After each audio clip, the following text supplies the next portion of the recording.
It's 2 minutes past 1, so it's the good moment, the right timing. Just a short introduction. Welcome to everyone. Welcome to everyone. Good to see you. We are, in the name of team of Secoya, we are really happy to see you here today. 2 years ago, we organized the Encaps'Days for another technology, crystallization days. We were really happy about the success of this because the idea was to build a community, or at least to start a community around one of the technology with people from academic, from research, people from industry. It's really a networking and a sharing different point of view, the application. And we had the idea to say, okay, it was successful, why not doing it for encapsulation? And today we are here, so we are really happy to see you here, and thanks for your presence. Thanks for the people who accepted for the talk during these 2 days. That's really happy. We have a fantastic program prepared by Adrien and the team. Just a few words, you have a paper on your desk, because you know that some people will attend the talk by distance. It will be broadcasted. So if you don't accept to be broadcasted for the image, even in the video, just let us know. It's important to have your acceptation, but if you have an issue with that, just let us know, and we put you in another room, in a corner. No, I'm joking, but you can go behind the video, the camera. That's the point. Was important as well. Before starting, we have a long program today. Really happy at 6, we will have a drink to close the day, I would say, about the discussion. And at 7, it's really important, there are 2 van taxi. And at 7, I really insist, because at 7:15, we start the visit of the Museum Tintin. And it's important, but I will insist. I have a timekeeper as well, so it's also important. But enjoy the day, and the idea is really to share different points, asking questions. It's really the open session, I would say. We want to make it as much open that we want, in a really relaxed atmosphere, and to share and networking. That's really important for us. And let's see after these 2 days if everyone is happy, how we can go further. But let's talk about that. Successful. So welcome, and I will give the floors to Professor Benoit Scheid, who will take the next step and the first topic about the history of the Raydrop and the application behind. Thank you, Professor Benoit Scheid.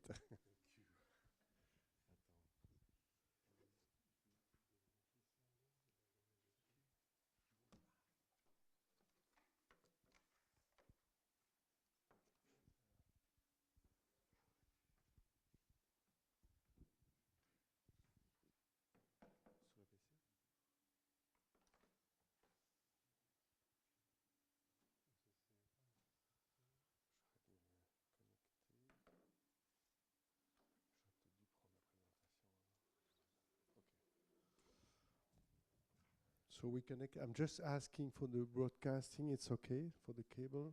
It's okay.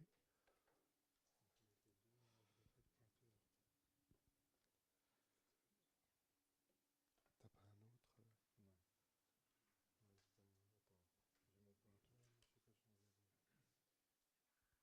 changer. Tu vas voir comme ça. Tu n'as pas d'autre. Tu n'as pas d'autre parce que moi j'avais ici le truc, mais ça va pas. Ah oui, mais peut-être que ça doit fonctionner. Oui, c'est USB-C. Oui, c'est pour le pointeur. Oui, c'est ça. C'est en USB. Non, mais USB, ça ne marchera pas. Enfin, j'ai plus. C'est pas grave. Attends. Et là, maintenant, ça ne fera pas. Oui, mais même si ça marche comme ça. Mais ah oui, ça ne marche pas.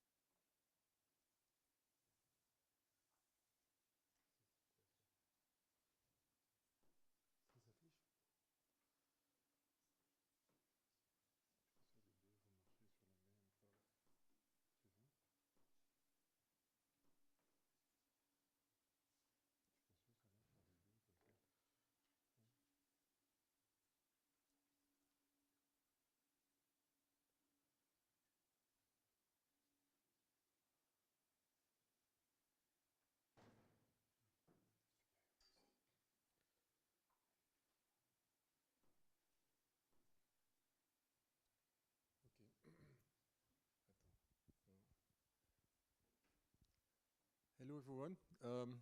Can you hear? No, it's better if I use the microphone. Okay, okay.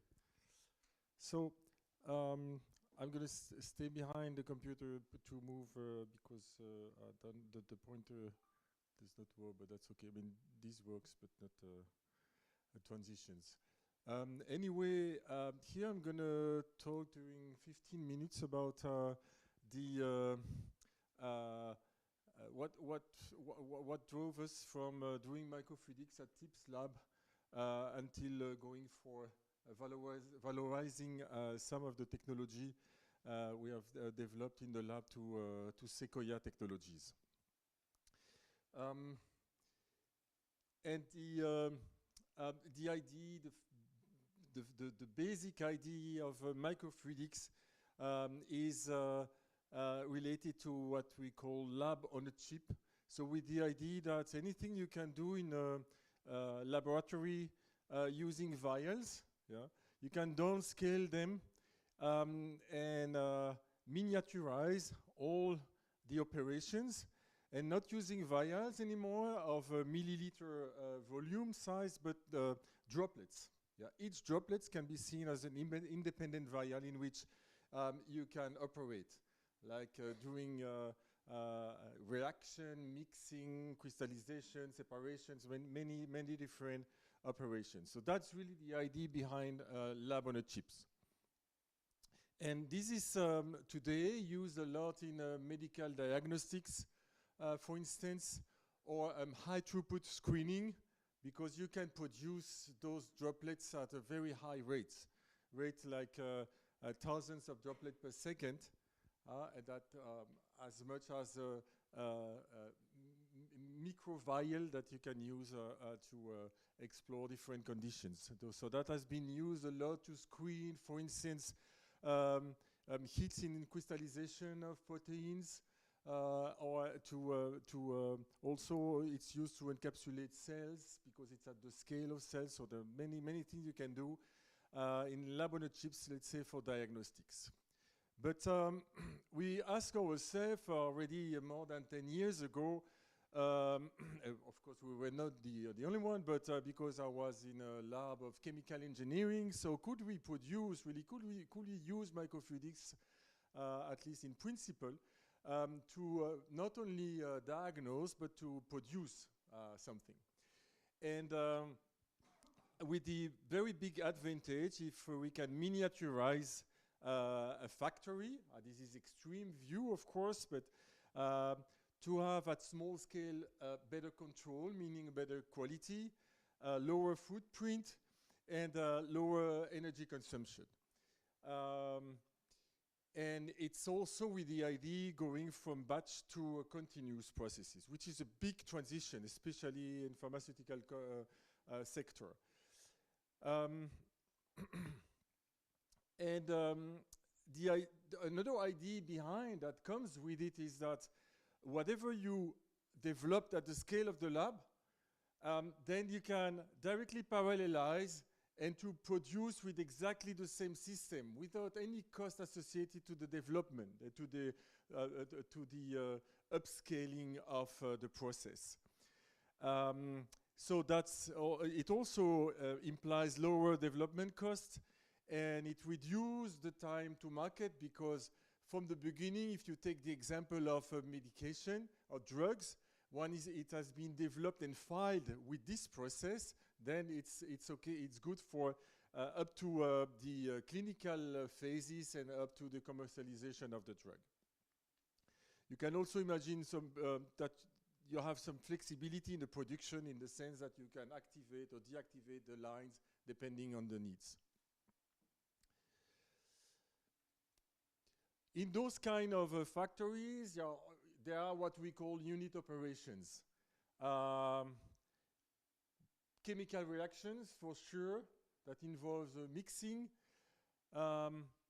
Then, in some cases, you need liquid-liquid separation when phases are miscible, like solvent extraction. For pharmaceutical sector, most of the drugs should be on solid phases, so there is a crystallization phase. sometimes you need to emulsify phases, immiscible phases, one into each other. And then because we were a lab of chemical engineering, we tackle all those unit operations and ask ourselves what we can do in microfluidics, what microfluidics can maybe do better and in better performances.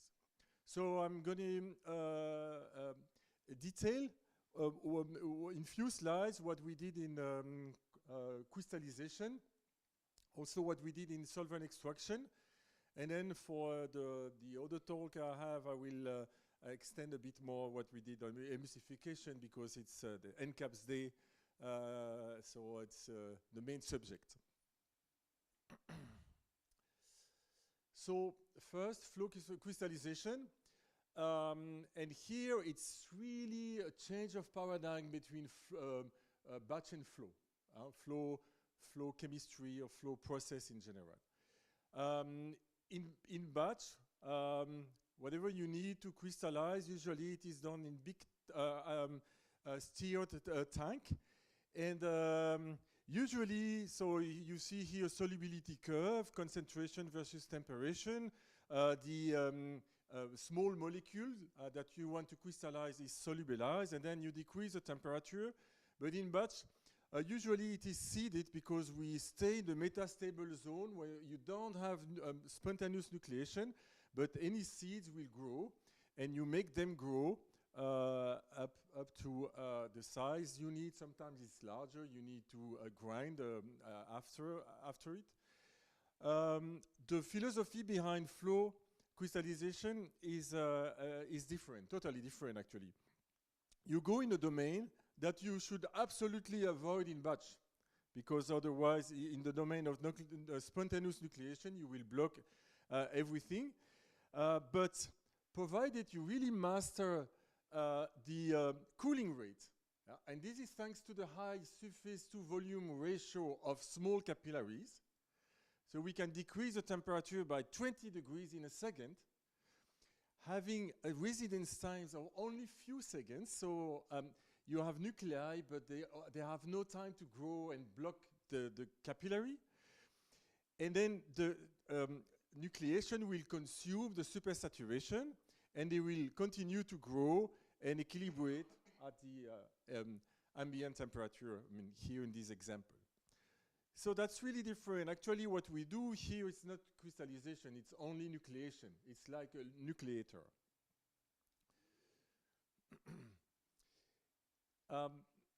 And depending on where you cool, at which temperature you will reach, like 10 degree or smaller values, this is an example. So you will reach different supersaturation. Higher is the supersaturation, so higher will be the nucleation rate. Meaning that for the same amount of, the same concentration or material dissolved initially, with high nucleation rate, you will have a lot of small crystals.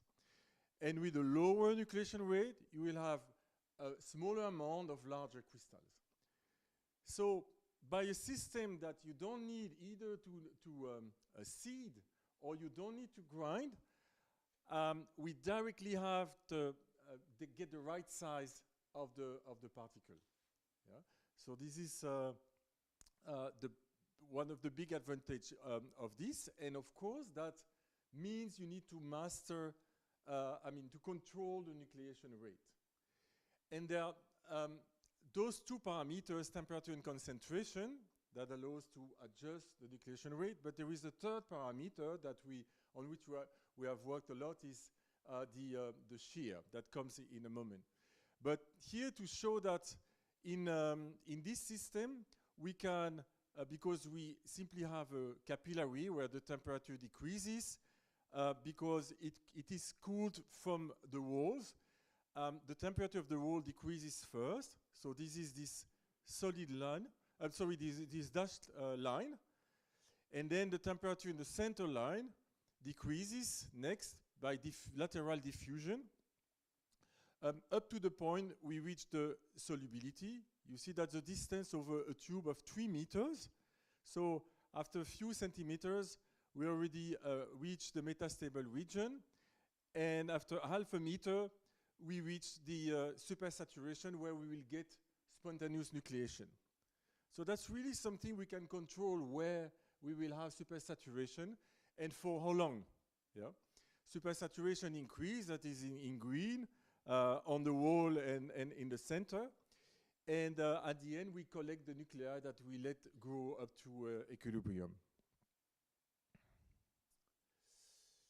I told you about the shear as a third degree of freedom to control nucleation rate. The shear is the highest at the wall, and it can be expressed in terms of the flow rate. And what we observe is that by tuning the shear rate, it's made dimensionless, but whatever, tuning the shear rate, we can tune the nucleation rate, and we have this maximum. Yeah? Meaning that for low shear rate, increasing the shear rate increases the nucleation rate. And this is because in a gradient, in a velocity gradient, the molecules have, the probability for molecules to meet and form nuclei is larger. But if you have too large shear rate, you have too large deformation, and you typically increase the energy barrier for nucleation. So there is an optimum, and this is what we can target. And more importantly, actually, we can travel on that curve and choose the choose the shear rate, such as we have the nucleation rate that will give us the right size for given temperature and concentration. So it's an additional degree of freedom to control the size of particles. And now we have been working because you see the experimental points. Actually, the curve is the result of a model that is based on the classical nucleation theory, but adapted with the presence of aggregates, actually. So it does not apply on the size of the molecule, but on the size of aggregates. And the shear actually can induce coalescence of aggregate and promotes the nucleation. So that's the first example that we have first studied in the lab, and that with the creation of Secoya in 2019, that has been developed with a tool that is sold today. This is the first version of the SCT lab for Secoya crystallization technology, and there is a last version 2, which has been released last year. So Bart Rimet was the researcher in the lab who has tackled all those questions on flow crystallization, and was joined, co-founded Secoya, and today is the tech lead of Secoya for crystallization.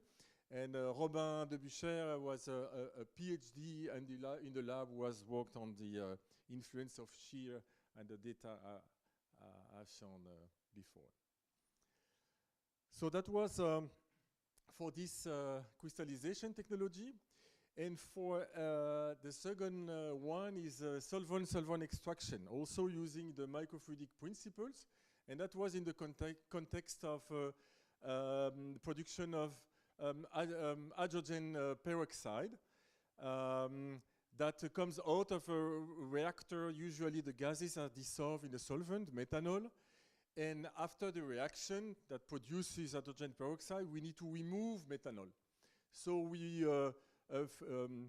we flush the mixture of those of water, hydrogen peroxide, and methanol in a serpentine, which is in contact to a permeable membrane in PDMS. And there is another channel, exactly the same, serpentine, which is in which we can control the pressure, partial vacuum, or we can also flush an ionized gas.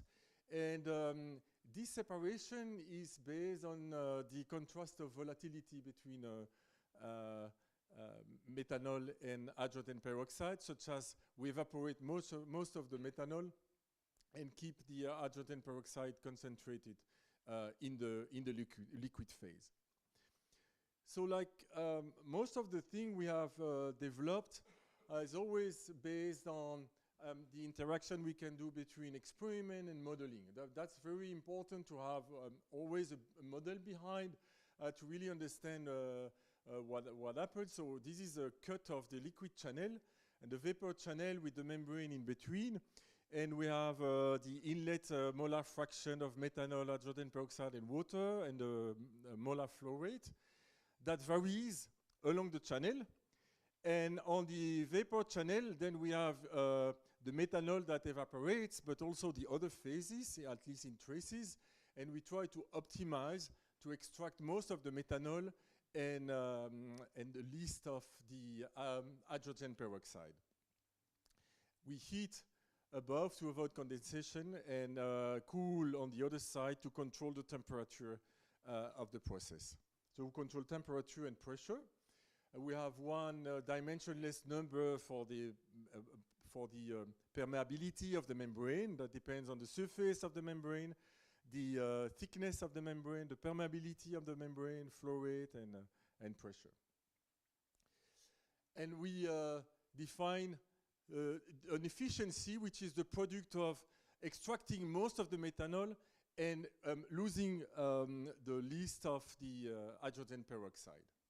So by playing with this permeability, we see that for sufficiently large permeability, we reach a plateau that does not depend on permeability, and that is the corresponds to the equilibrium actually.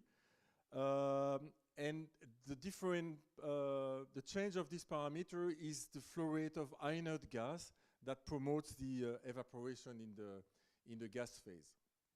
So if we stay in this region that is independent on the permeability, then this is for this red curve for 70 degrees, we have an optimum. So the efficiency is optimum, even close to 1. And this optimum will depend on the temperature. So we can trace the locus of those points and compare with the experiment, which is in sandwich the different serpentines in PDMS with the membrane in between and the heating and cooling element. So this is a phase diagram showing the optimum when we have, you see here 0.95, so 95% of efficiency, and we show that we can separate up to 1% of methanol entering with, I think here it was about 12%, so we extract most of the methanol from the solution. So this has led to also the what is called PervaFlow today at Secoya and sold by Secoya. It's a pervaporator which is used mainly for screening in labs, and that was developed in the lab by Ioana Ziemeka and in collaboration with Benoit Scheid, and then taken over by Jean Septavo, which is today the tech lead of the pervaporation at Secoya. That is also a very good example of what is doing the most is really process intensification, flow chemistry, and optimizing chemical processes in flow. The third example, I directly show this slide because I will give much more details in my second talk. But all the development has led to the Raydrop, which is this emulsificator. And today there was a first platform, the first version that incorporate all the flow control. And there is a second version. You have it here, yeah, which is called InsaDrop. And again, in the lab, it was developed by Javier Rivero Rodriguez for all simulations that I will show later. And this device was developed by Johan Wouters and Adrien Dewandre.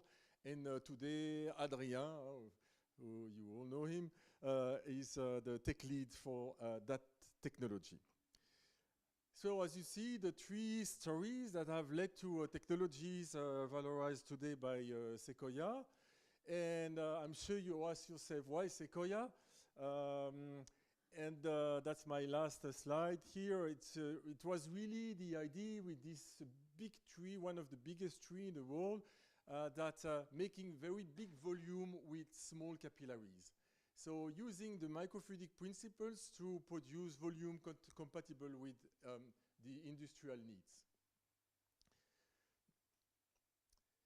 And this is a picture that was taken on the year of the foundation of Secoya with the 4 researchers walking from university to Secoya, even though the university is on the wrong side, but whatever. It's an image. Okay, so that was, let's say, the history of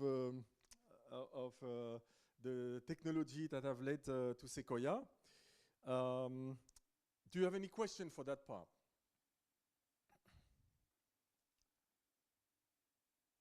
No, so I switch directly to the Raydrop.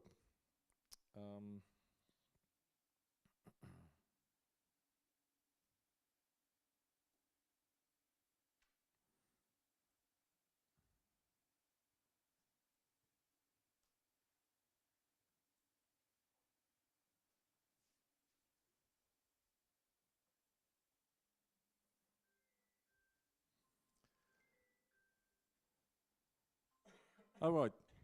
So we can have many different backgrounds to justify the formation of droplets in microfluidics. But the one, of course, which is very important for the valorization is the micro-encapsulation of APIs, so active pharmaceutical ingredient for drug release that can be either in the form of a capsule or a matrix if the API is soluble in the phase with which you make the droplets. So the typical sizes of those particles is between 10 and 100 microns. And the main motivation to use microfluidics is really to have monodispersed population of droplets as compared to the classical way of doing mayonnaise, when you have a much larger dispersion in size. This monodispersity is very important for drug release, for the control of the drug release and the kinetics of, the biodisponibility of the drug in the body and the control of the way it diffuses in the body.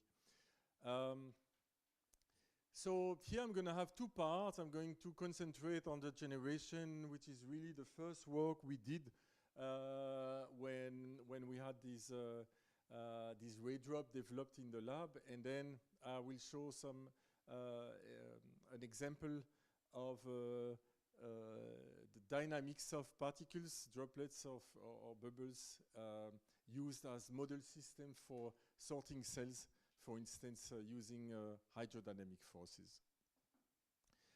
So the simplest way of making droplets is a co-flow, 2 capillaries, one into another.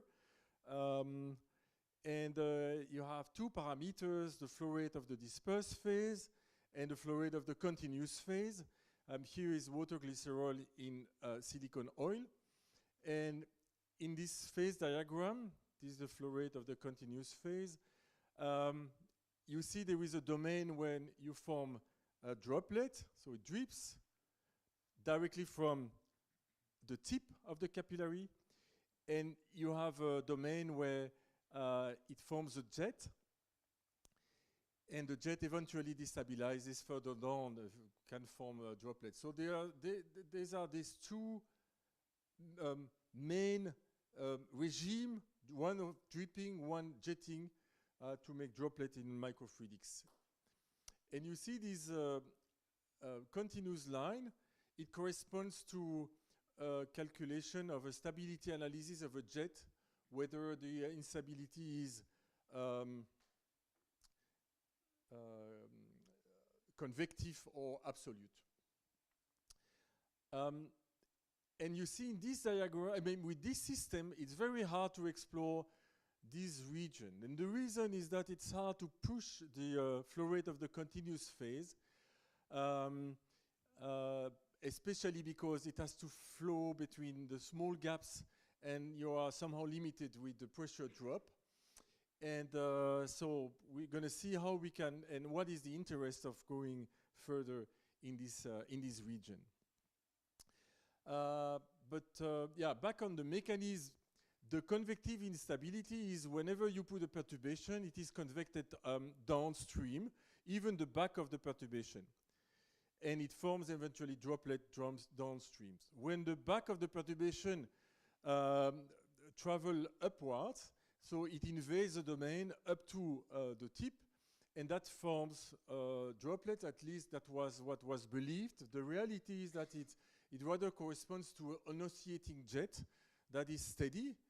Here I'm trying to convince you that there is another mechanism that explains the dripping regime. Dripping is very far from the jet, so thinking of explaining the dripping regime with the instability of a jet is a bit too optimistic, especially linear stability analysis. This is a hardly nonlinear process. And the best image is the pendant drop. So you have a pendant drop, which is a droplet suspended with a given volume. And then you have an equilibrium between the weight of the droplet and the surface tension forces that retain the droplet at the nozzle. And if you compute the height of this meniscus versus the volume that scales the force, then you have this branch of it's a stable branch that forms a static droplet. And suddenly you have this turning point with the unstable branch. This is not a real, it's a mathematical solution, but it's not stable physically. And it tells you that for that volume, that will be the volume that will detach from the nozzle, because the surface tension is not strong enough to compensate. So even though the jetting can be explained with the instability of a jet, the dripping is better explained with this quasi-static instability. You replace gravity by viscous forces. So the viscous forces exerted on the meniscus by the continuous phase detach the droplet that is retained again by surface tension forces at the nozzle. So you see in this co-flow configuration, you make simple, you make droplet of the size of the capillary. If you want to make droplets smaller, one way is to add another capillary smaller, such as you squeeze the dispersed phase and make that way smaller droplets with lateral flow. It's called flow focusing, and that has led to very nice publication, all made with glass capillaries. And you see glass capillaries of circular cross-section into a glass capillary of square cross-section to ensure the alignment of the two capillaries inside. The thing is, as I said before, the continuous phase has to flush in the small gap, such as you are limited in the flow rate of the continuous phase you can reach. And one way of getting rid of it is to remove the walls.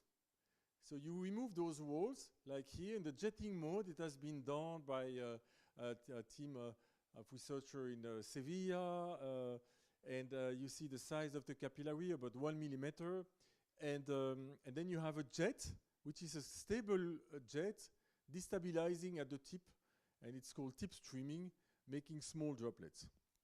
So the basic idea of the Raydrop was to use the same idea, removing the wall, having two capillaries in front of each other, but with a much smaller aperture here. Here it's about 1 millimeter, and here it's about 30 microns. And that was possible thanks to 3D printing of this nozzle. And this is what has led to the Raydrop. So there is a nice video that was made by Secoya. I will switch off the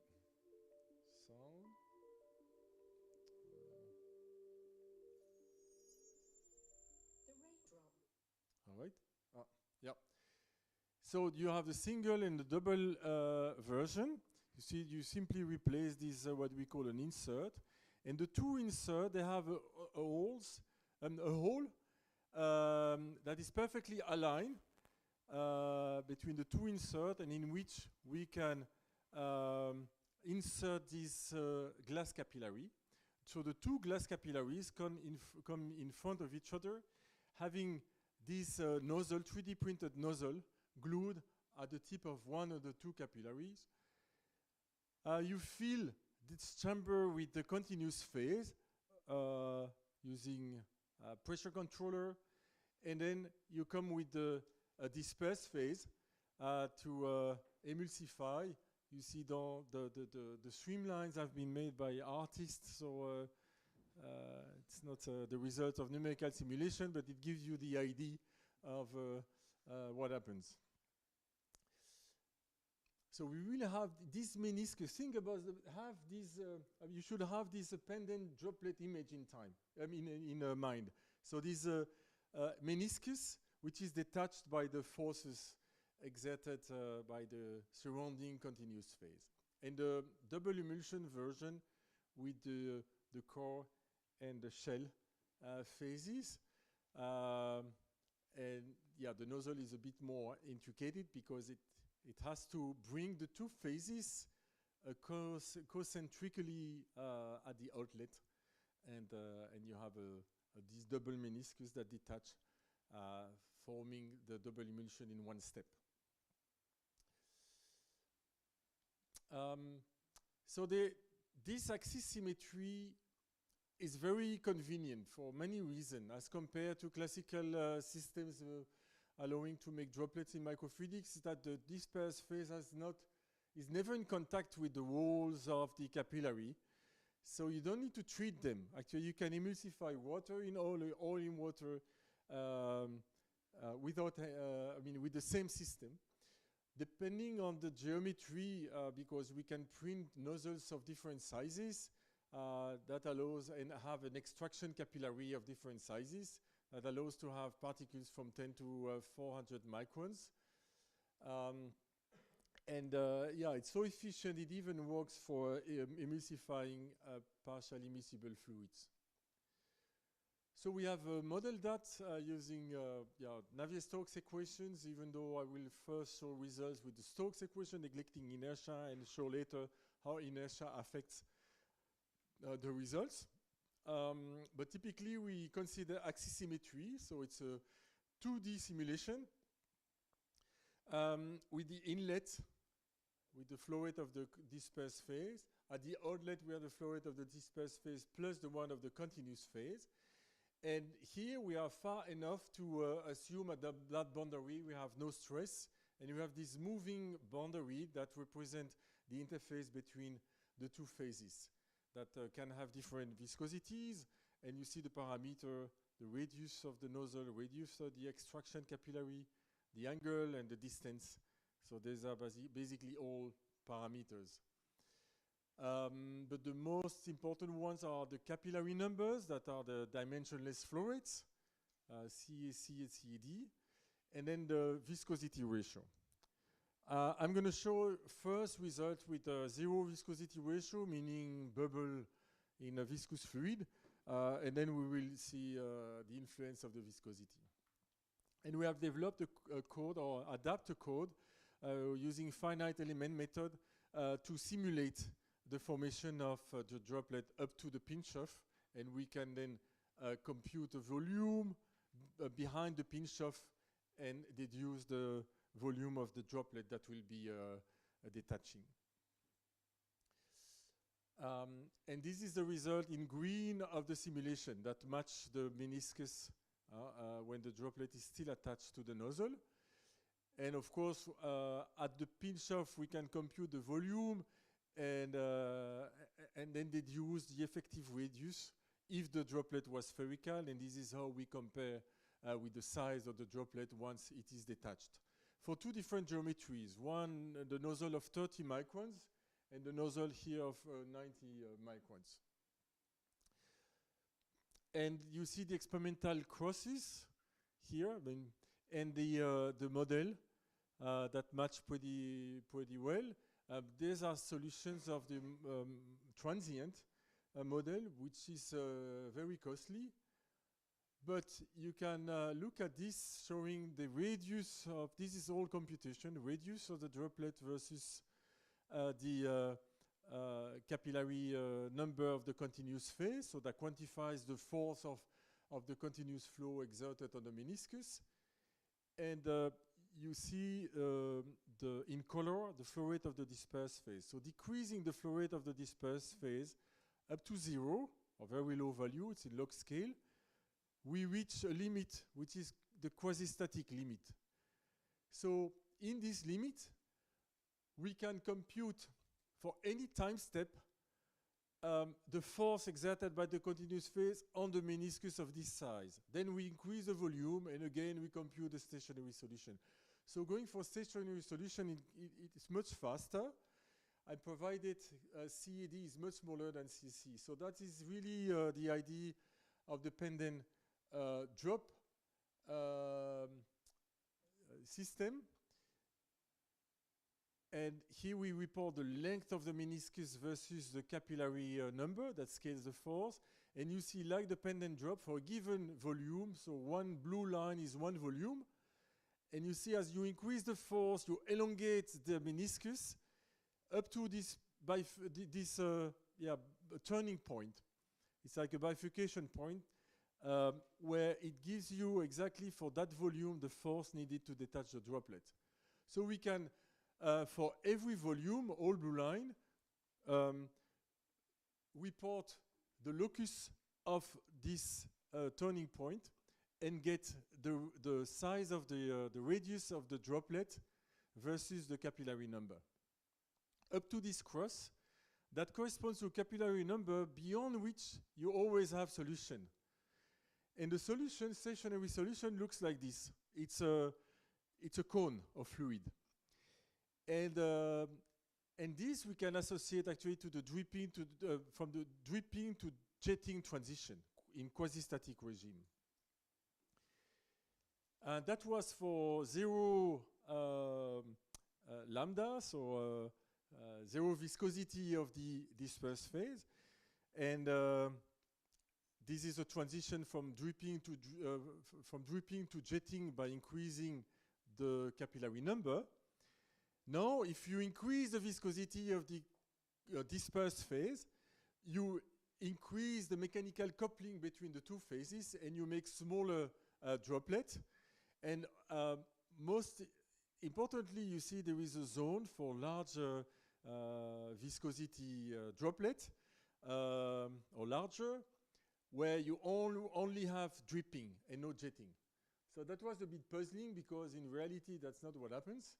But I told you that was with the Stokes equation. If you add inertia, so the blue line was the first transition, adding inertia reduces the region in which you observe dripping and displays the jetting to dripping transition. For low lambda, so viscosity ratio, whatever the effect of inertia, but for large viscosity ratio, inertia becomes important. So Laplace number is a Reynolds number with gamma over mu as the velocity scale. And for this specific viscosity ratio, we have made a measurement. So the transition corresponds to a capillary number of 0.25.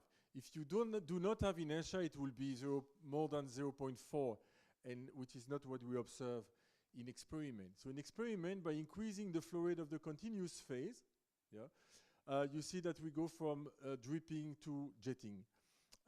Where is exactly the transition? Let's say it's about here, 0.25. But when you look at the coefficient of variation, so the monodispersity is very good for the dripping regime, below 0.1. And it increases continuously up to a plateau of 4, which is still very good in the jetting regime. And you see the transition occurs over almost 1,000 microliter per minute, from 5 to 6. So it's a very smooth transition. And then we can draw in a phase diagram QD versus QC the size of the particles that is given here 120 microns, here 50 microns for the smallest. So the size of the point is the size of the particle. And you see that at very low flow rate of the dispersed phase, we have, as we increase the flow rate of the continuous phase, we have a smaller and smaller droplets. So this is in the quasi-static limit. And exactly what we recover by comparing the model and the experiment. But the bonus is that as you increase the flow rate of the dispersed phase, you see the size does not change much. It's a frequency that changes in color. So all what we have calculated in the quasi-static limit can still be valid for larger flow rate of the dispersed phase. At least it gives us a good approximation. That was for a small nozzle, 30 microns, and we couldn't push the flow rate of the continuous phase up to the jetting transition. But with the larger nozzle we could, just because it reduces the pressure drop, and we could increase the flow rate of the continuous phase up to this transition. That is that we can predict. So that's the experimental transition here, and the line is the theoretical one, so only valid for in the quasi-static limit. And because we had the model, we really challenged the different parameters like the angle. If the angle changes much, if we change the angle, actually it doesn't change much the size. If we change the distance between the two capillaries, again, it doesn't change much, a little bit the dripping to jetting transition. If we change the ratio between the capillaries, of course it does. So this is why in the Raydrop, we kept this ratio to 5 for simple emulsion at least. So it's a 30-150 or 90-450 to keep this ratio of 5 and to be able to use this dashed line. I mean, as we have made build a correlation for this line, and this is how we can calculate without having to make the simulation again. We can predict the size of the particle. So this is the small drop sizer, which is available on the website of Fluigent. If you give surface tension, viscosities, and flow rates, then it gives you the size of the particles as predicted by the model, of course, in the quasi-static limit. So now imagine that you can measure the size of the particle. You can deduce one of the properties, viscosities or surface tension. And this is what has been done in collaboration with Camille Brigodiot, who is here. Then we will present later how she was able to, by measuring the size of the particle, and adding surfactants to measure the surface tension, and having the Raydrop working as a tensiometer. So I told you at the beginning we were trying to to target this zone, and which is something that can be reached using the Raydrop because of this strong flow focusing that was co-flow, and also because of the possibility of flushing high flow rate of the continuous phase. All right, so that was the first part. I don't know how much, what's the time? Who is the timekeeper? Yeah.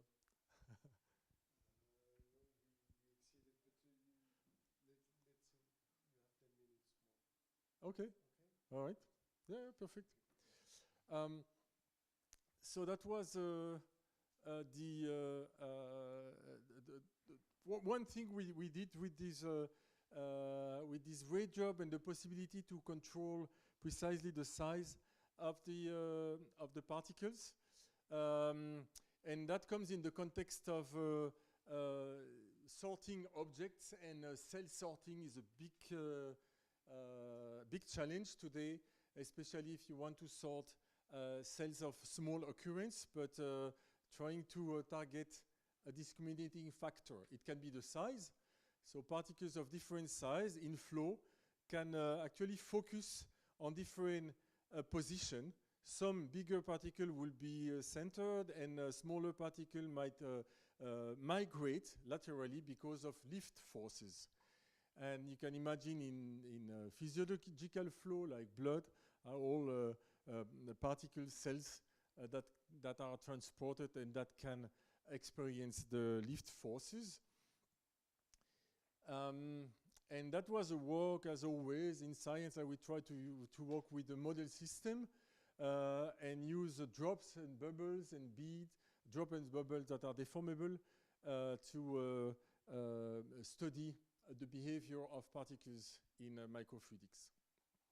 So, as I said, if you have a small suspension of particles, they will focus because of lift forces on an annula between the center and the wall. Then I will skip that. Just show the mechanism that when you sit in the reference frame of the particle, because you are in the velocity gradient, there is a larger velocity on that side. And on that side, if the particle is near the center, and that will induce a force going from the center to the wall. And from the wall, if the streamline has to turn around the obstacle, it has some increase of velocity here, decreasing of pressure by Bernoulli's law, and again a force that brings the particle from the wall to the center. The equilibrium is somewhere in between. And there is also a force induced by deformation. If the particle is not deformable, then you have a balance between negative and positive pressure forces, so no net force. But with deformation, you have an asymmetry that typically induces a force directed to the center most of the time. With a very simple problem, actually, with only two, the Reynolds number and capillary number for deformation, and then the aspect ratio between the size of the particle, the size of the diameter, the viscosity ratio. Actually, it's a very rich problem. I'm going to use the Laplace number, which compare inertia and deformation, typically to describe what we observe. So, using a microscope and turning it by 90 degrees, we can look at the equilibrium position. I told you that it was an annular, but if you have a small density mismatch, it selects only one of the positions that can be observed, even though gravity does not really influence the equilibrium position. It just selects the azimuthal position, but not the radial one. And using the Raydrop, we could make, when these are beads, but not produced by the Raydrop, but also with the bubble and droplets, we have a very monodispersed population with a well-controlled radius, eccentricity, and velocity. That were the three parameters measured with this system. You see small beads, they are off-center, and large beads, they are centered. So we were asking ourselves, could we compute the stability of the central position? Because imagine you have one large particle centered in the center, and stable in the center, and a small particle that are unstable in the center that will migrate. And then we have this eccentricity for different sizes. Large size, it's stable in the center. Then we have a pitchfork bifurcation, where you have a branch of a stable position of center, and that was computed and compared very well with the experiment. We did that for several fluids by decreasing the viscosity ratio, and each time we see the bifurcation. I don't enter into details. I just want to point out here it was ethanol in oil, and here air in water, the same kind of viscosity ratio, but very different Laplace number. Here dominated by capillarity, here dominated by inertia. And you see the difference that for the bubble, it's off-center because of inertia, and the ethanol drop is centered because of capillary forces, even though we are speaking about very small deformation. So I'm going to skip that. We did a stability diagram for bubbles, droplets. And now we are working on soft particles. Imagine two particles of the same size, but different elasticity. The deformable one will remain in the center. The rigid one will be off-centered, and this is a way to sort cells, for instance, of the same size but different elasticities, like circulating cancer cells that are known to be more or less rigid as compared to normal cells. And so there will be a talk by Jean Cappello, who has used a Raydrop to make soft particles of controlled elasticity. So control the Young modulus. Again, we use that as model system for cells. As perspective, we are trying to push the limit of 3D printing, and to get in collaboration with Secoya and Tibbs Lab, we have made this nozzle with to make triple emulsion, oil in water in oil in water. Yeah, we are thinking about some application. It's still ongoing, but if you have any idea of how we could use this system. Another thing is we are trying to make is oil-free double emulsion. So water in water with an air shell in between instead of oil. And that's, it has also the name of anti-bubbles. It's something we are trying to, you see the droplet inside the bubble that we could make. We're trying to make this process more robust.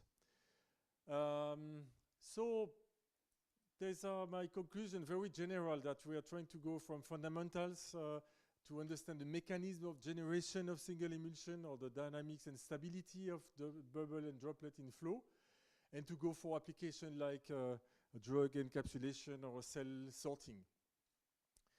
For all the results I've shown in this part, these are the researchers involved. So Javier Rivero Rodriguez for simulations, Jean Cappello, who is here, Benjamin Sobag, who is now professor at the or senior researcher at Po University, and then Johan Vitry, a former, co-founder of the company, was working in the lab together with Adrien, that you all know now, for the development of the Raydrop. All right, so I thank you for your attention and take any question.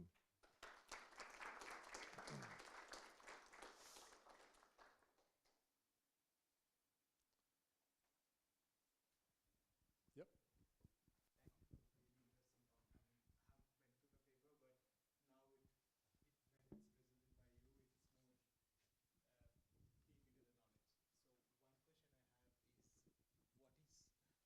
What is the main limitation of the Raydrop system for droplet production? Is it the viscosity of the dispersed phase, or is the viscosity ratio? Because I'm assuming, so when you showed all the simulations you have performed, the simulations are performed in the ratio that the continuous phase viscosity is 20 times more than the dispersed phase. What if what's the case when it's inverse? What if the dispersed phase has like a higher viscosity? Yeah, then you need to flow this very high viscosity in a very tiny. Yeah, that's where the problem. So at some point, the limitation is the pressure controller you will have, right? Yeah. That's the main thing, and this is why also you have this larger geometry. So there are, if you know that we have a very viscous dispersed phase, we will try first with a larger nozzle. Yeah, but I tell you, we have made, for instance, recently double emulsion with PDMS as a shell phase, which is 1,000 more viscous than water. That was working fine. Yeah, so with a large nozzle. Yeah, it's a limitation is more in the pressure that you can put in the system. Thank you for the answer.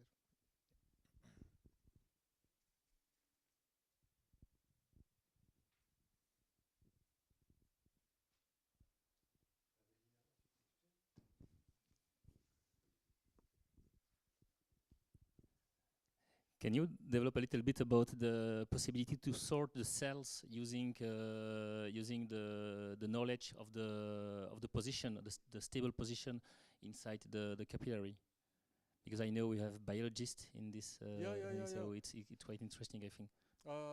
Yeah, so instead of, we know, and it's known, no? It's not new, that particles of different deformability will have a slightly different equilibrium position when they are off-centered because of lift forces, but this is not really discriminating. So this is why we focused on the stability of the central position, because this is much more discriminating between being in the center or being off-center. Yeah? But in any case, it might be that there is still overlap. But that's not really a problem, because at the outlet we can have a sudden expansion that really expand the streamlines, and because the particles will, the center of mass of the particle will occupy different streamlines, a bit position, then they will be more separated. We already did that with cells, bacteria, or whatever. So there are strategies to amplify the slight difference we have by hydrodynamic forces in a tube. But yeah, that's one of the, there are many other systems, but we are focusing on the simplest one in just a straight channel. Yeah. Thank you. Other question?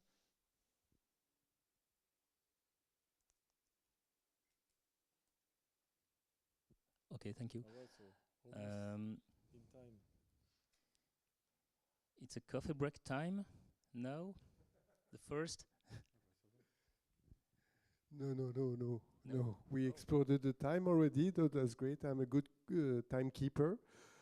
Sorry for that, but I would suggest the second topic. And I will introduce Professor Johan Wouters from University of Namur. We will have the need for connecting the technical point of view.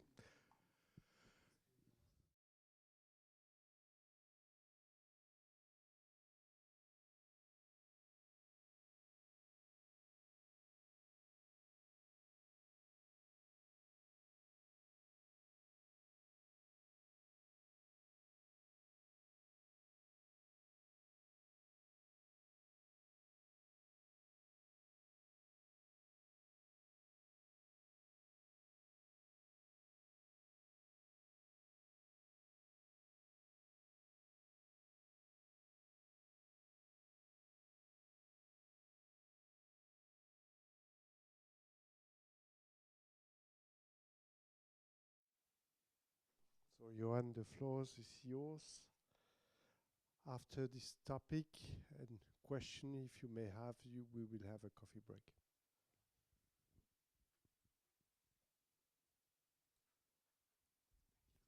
So thank you for the invitation. It's of course very difficult to give a talk just after Benoit. But it's my pleasure to be here. I'm also here for the first time in this small community that was built, from what I understand, two years ago. I am professor at the University of Namur. I'm a crystallographer, and the story started a few years ago when we met Benoit and Adrien, and I was very impressed by the Raydrop, and I already knew from the literature that it was possible to crystallize proteins. We are working on proteins, and also small molecules inside drops. And I was completely outside of that area of expertise. I was not working on microfluidics at all. And I said, yes, why not jumping into that field and try to collaborate with experts in the field? And that's what I will try now to explain briefly to you. So it's a story that started not so long ago, and it involves people from, I will just use the pointer here to make it clearer, people from the University of Namur, in particular Nikolai Tumanov, who is a crystallographer who collected some data on the crystals that were grown here, and Josephine, who is here also as a postdoc, and she is working on a project that got financial support from the FNRS, and it's a project, a joint project between Benoit and my group. And you will hear tomorrow, I think, about Josephine, what she is doing in this context. And of course, this work could not have been started without the work done in Secoya, and in particular, most of the slides that I will show you are inspired by the work that was done by Marie Mettler. So the title is something that we can summarize as high throughput single crystal formation in core shell capsules. And I will briefly try to highlight some of the terms, some of the concepts that are here.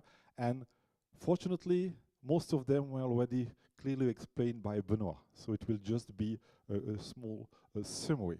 The first thing is, what is crystallization, crystal formation? Maybe you know Gérard Coquerel. He was a pioneer in working on these phase diagrams, but actually when you look at what are the basics of crystallization, as you know, it's mainly playing with equilibrium, stable and metastable equilibria, and you can rationalize this by phase diagrams. And in the paper that I refer here from Gérard, which is a nice review, he focused mainly on cooling, evaporation, on anti-solvent ways to grow crystals, and that are the three approaches I will all try to summarize today.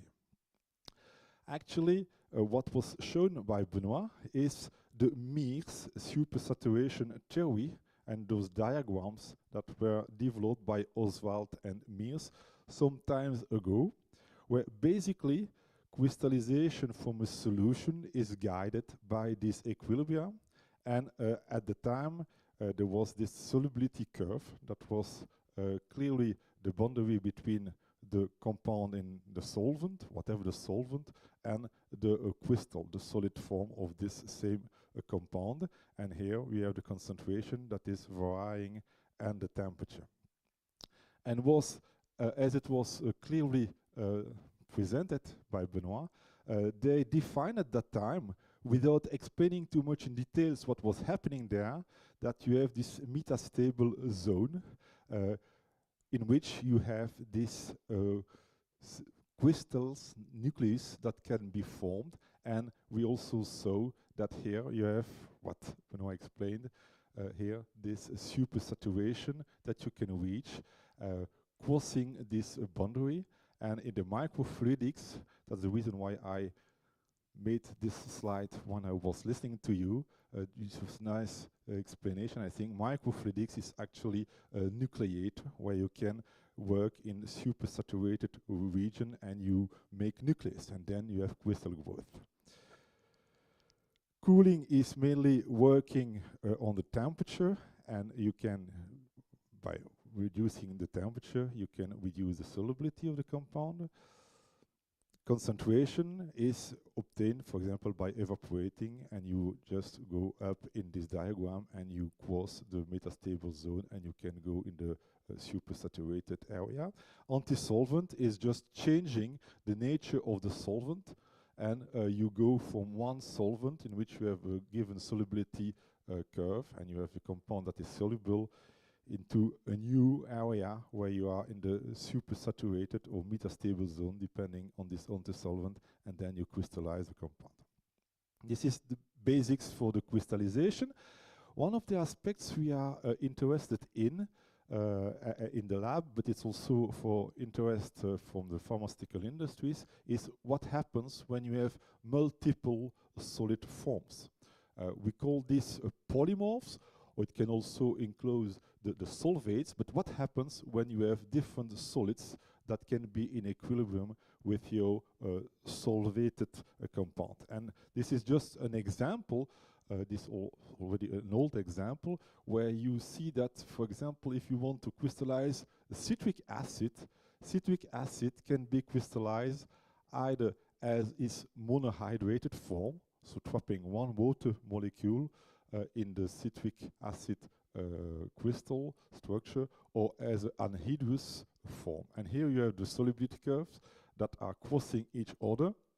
And if you want to crystallize this model compound, if you crystallize it at room temperature, you will first obtain the monohydrated form, And if you crystallize it at higher temperature, above this point here, which is about 35 degrees, then you will crystallize the anhydrous form.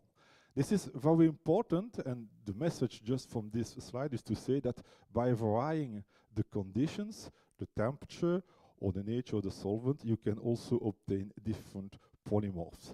And this is a real critical aspect in the field of crystallization, in particular for the pharmaceutical industry, because these polymorphs usually they do also have different biological activities, and being able to have a procedure where you form one polymorph and not another one is something very important. And as I will try to convince you by some of our examples, using the Raydrop, the microfluidics, we expect to be able also to tackle this problem of a polymorphism.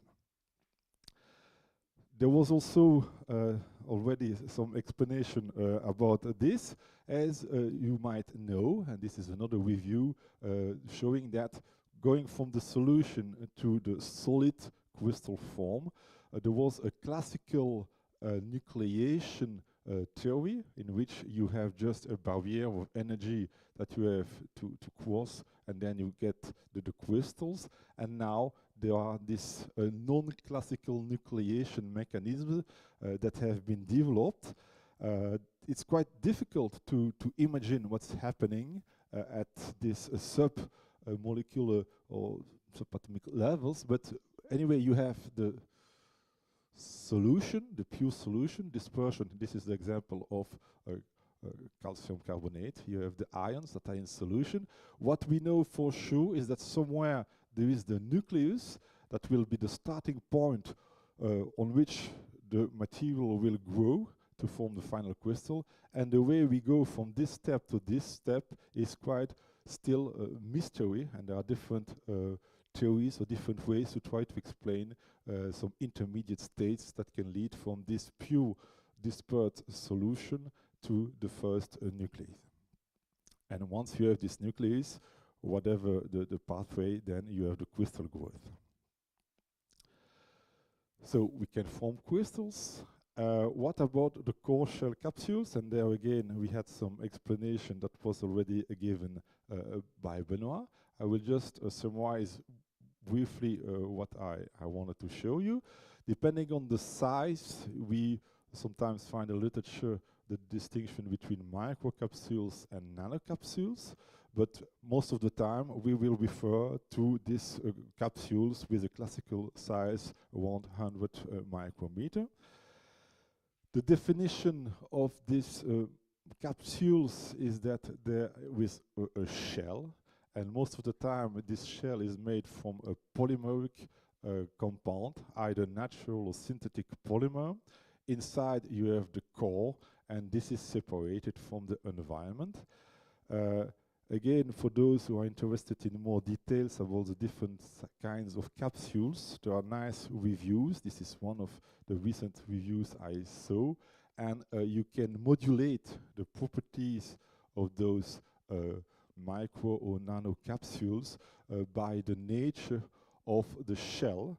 And this is one single polymeric shell. That's the classical capsules we will work with, but you can decorate those capsules with different other components that can modulate the properties of those capsules.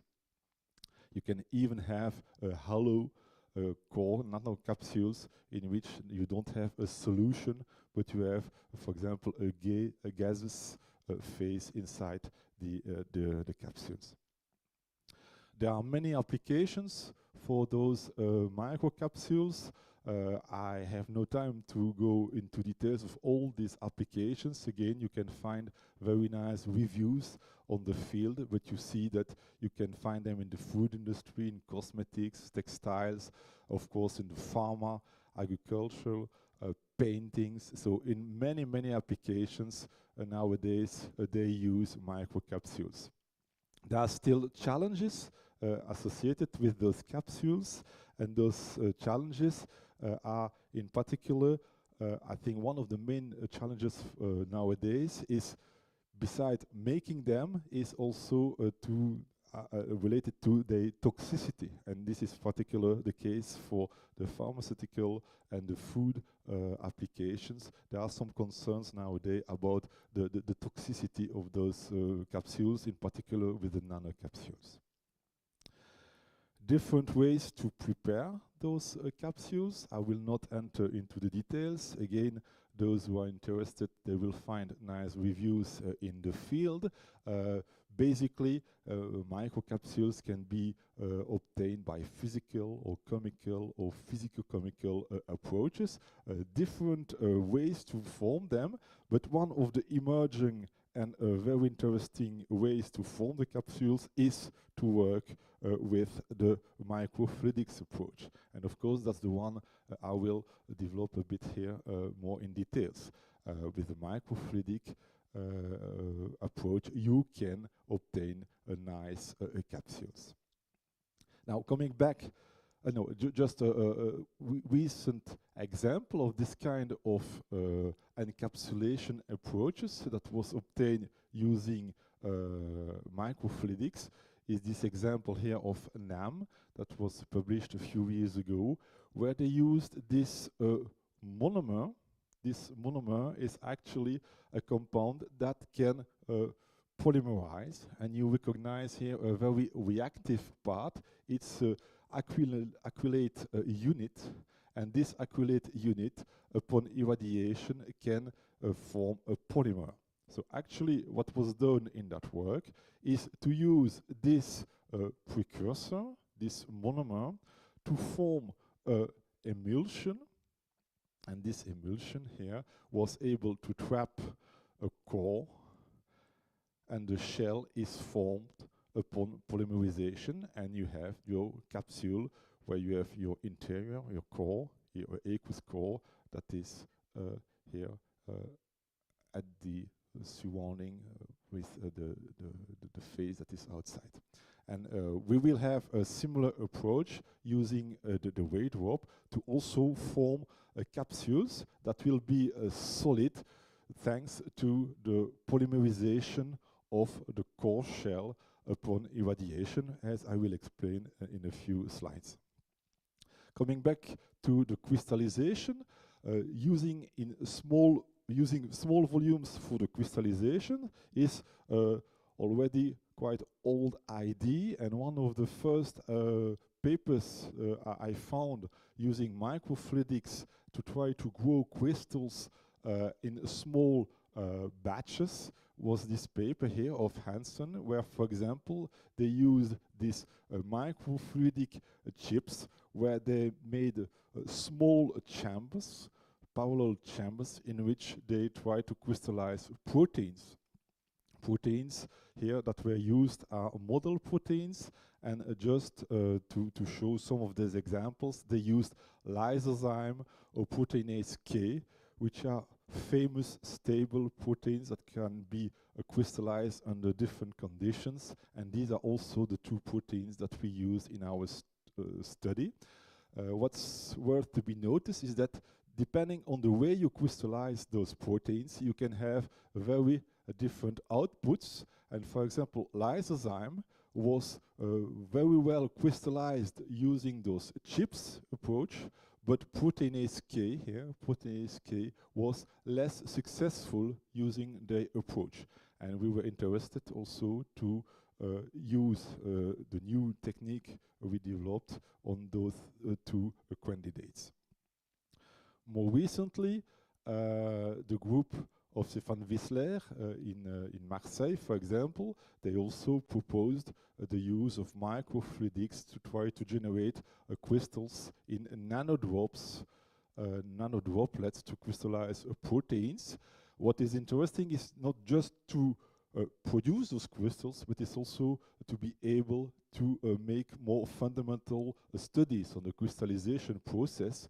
And that will be one of the conclusions of our work also. We are not just producing crystals for the beauty of the crystals, but we also try to better understand the mechanism that are behind all the processes. The two examples I used for the microfluidics approach were taken from the crystallizations of proteins, but there are also some cases where people try to crystallize small molecules. Honestly, I did not find many applications in the field, but this is one that I found. They used encapsulated nanodroplets to crystallize a compound. This compound is called ROY. It's a very famous compound in the field of crystallization because it's a compound that can adopt different crystal forms. It's one of these polymorphs, and it's a good example for crystallization of small molecules. And what the people did there is to work with a small droplet that was immersed in another droplet, and they showed that it was possible using those nanodroplets to crystallize small molecules. That was about the introduction. That was when we entered the field. I knew there were some possibilities to crystallize proteins and small molecules. And then we met, you see, the colleagues from Secoya with their technique, the microdrop microfluidics droplet generators. I have no way to explain it better than it had been said before. I'm just trying. There should be a video here, but I'm not sure that you need it. You understand what is happening here. You have the droplets that are made, as it was well explained by Benoit, using this Raydrop microfluidics. So how did we use this to try to crystallize proteins and small molecules? Actually, here you have, as was explained, a double emulsion that can be formed at the exit of the Raydrop. And these droplets are traveling along a pathway where there is some irradiation using a UV lamp. And this UV lamp is able to initiate polymerization of the shell. So the shell, as I will explain shortly, is made of a monomer and a photoinitiator, and that can crystallize during this small time where we're just crossing a few centimeters outside the generator and before we trap those capsules. So this is short enough to favor the polymerization and to obtain these solid microcapsules. And then those microcapsules, you can just halve them, and depending on what you want to do, you can put them in different conditions. So at the end, those solid microcapsules are formed by this polymeric shell, and in most of our applications, we are working with methyl methacrylate, and you form this polymer, and the core is an aqueous solution containing the molecule you want to crystallize. And what you can do, once you collect those capsules, you can apply the different approaches that I summarized. You can either work on cooling crystallization, evaporation crystallization, or anti-solvent crystallization. And I will try to show some of the applications using some of the selected examples we had performed in the lab.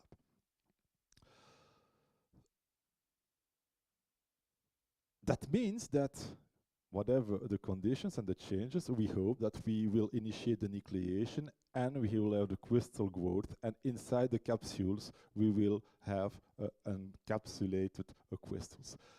Actually, the nice idea and the reason why I was so excited by this approach is that each of these individual capsules becomes a reactor where you have one condition of crystallizations.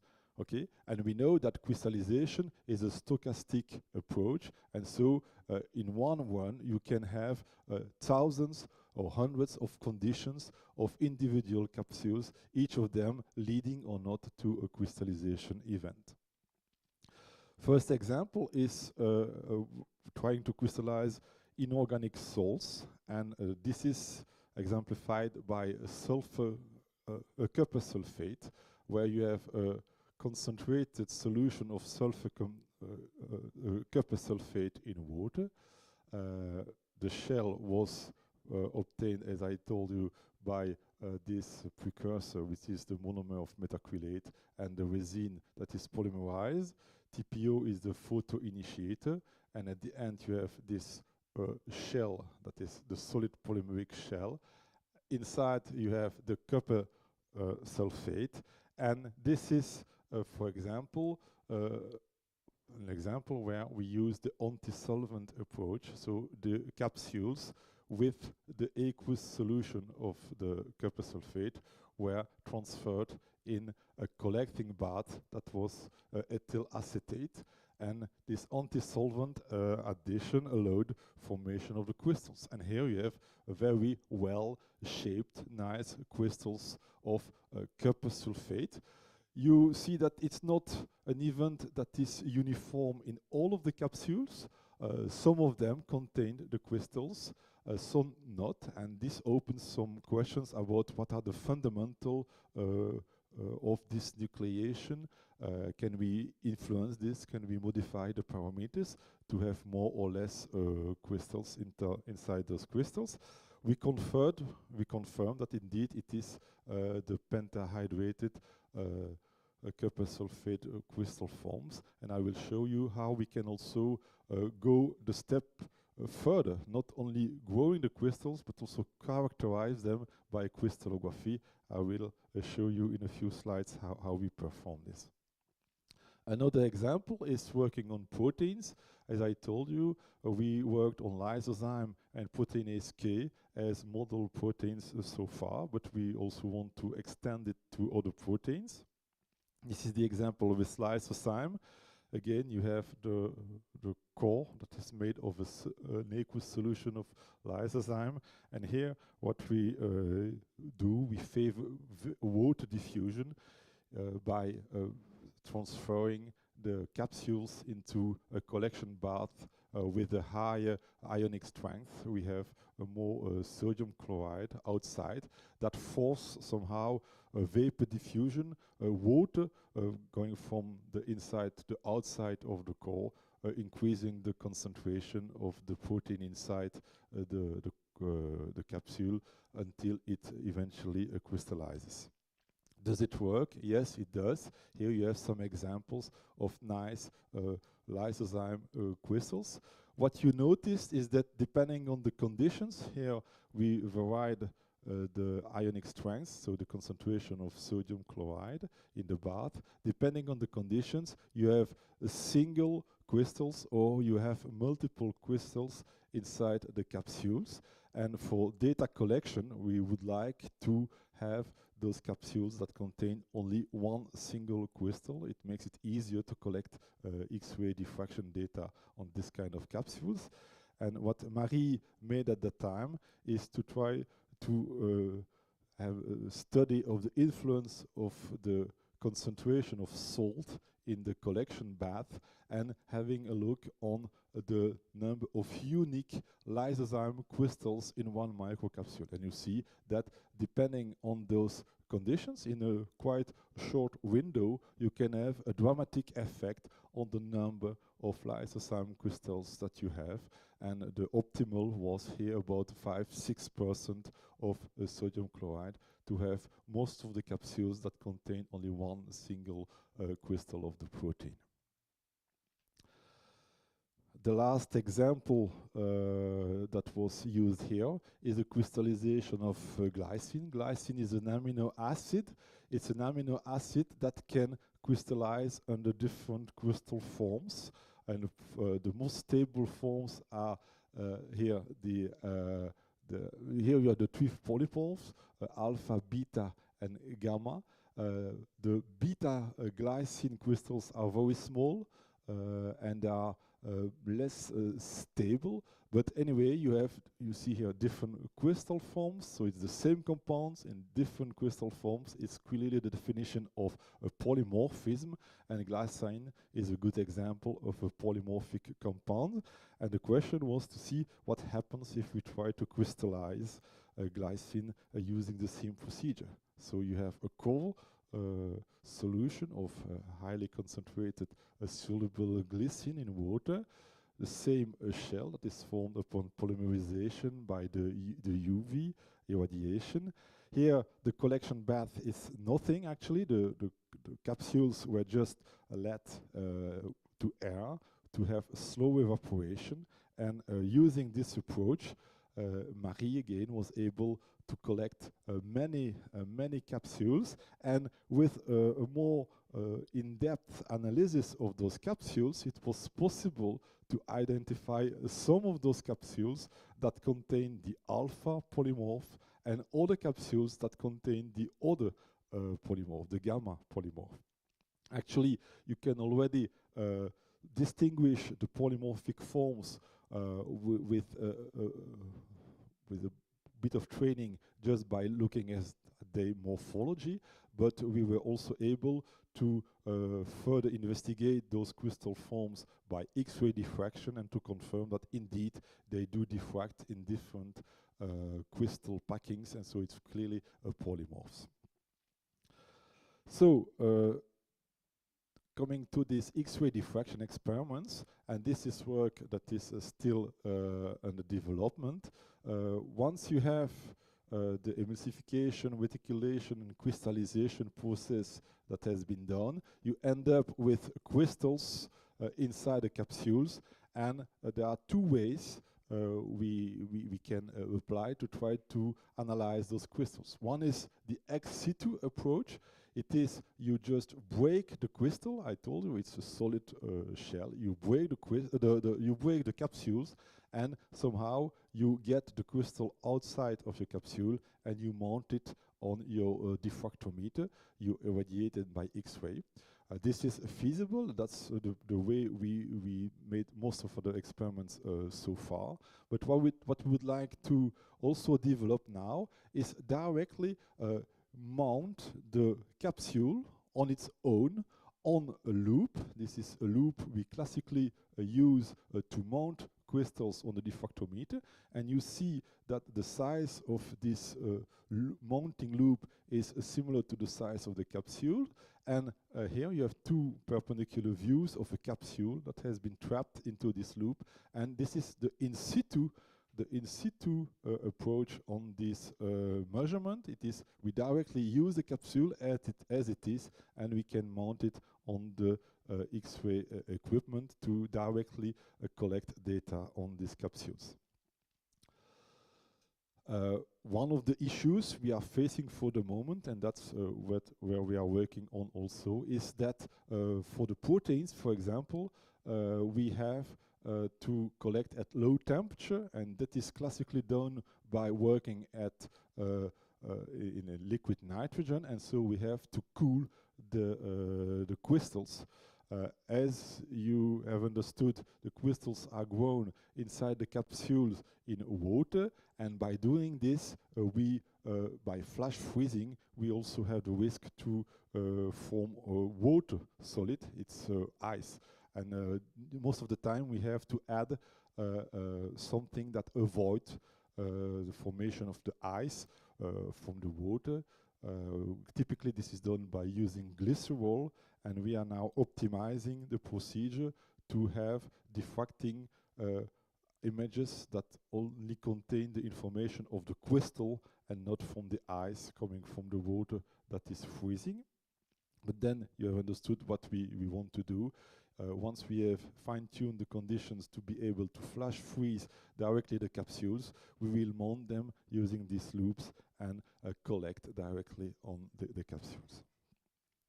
So that brings me to the conclusion, and for those who are interested, you will find more details in the paper that was here published 2 years ago.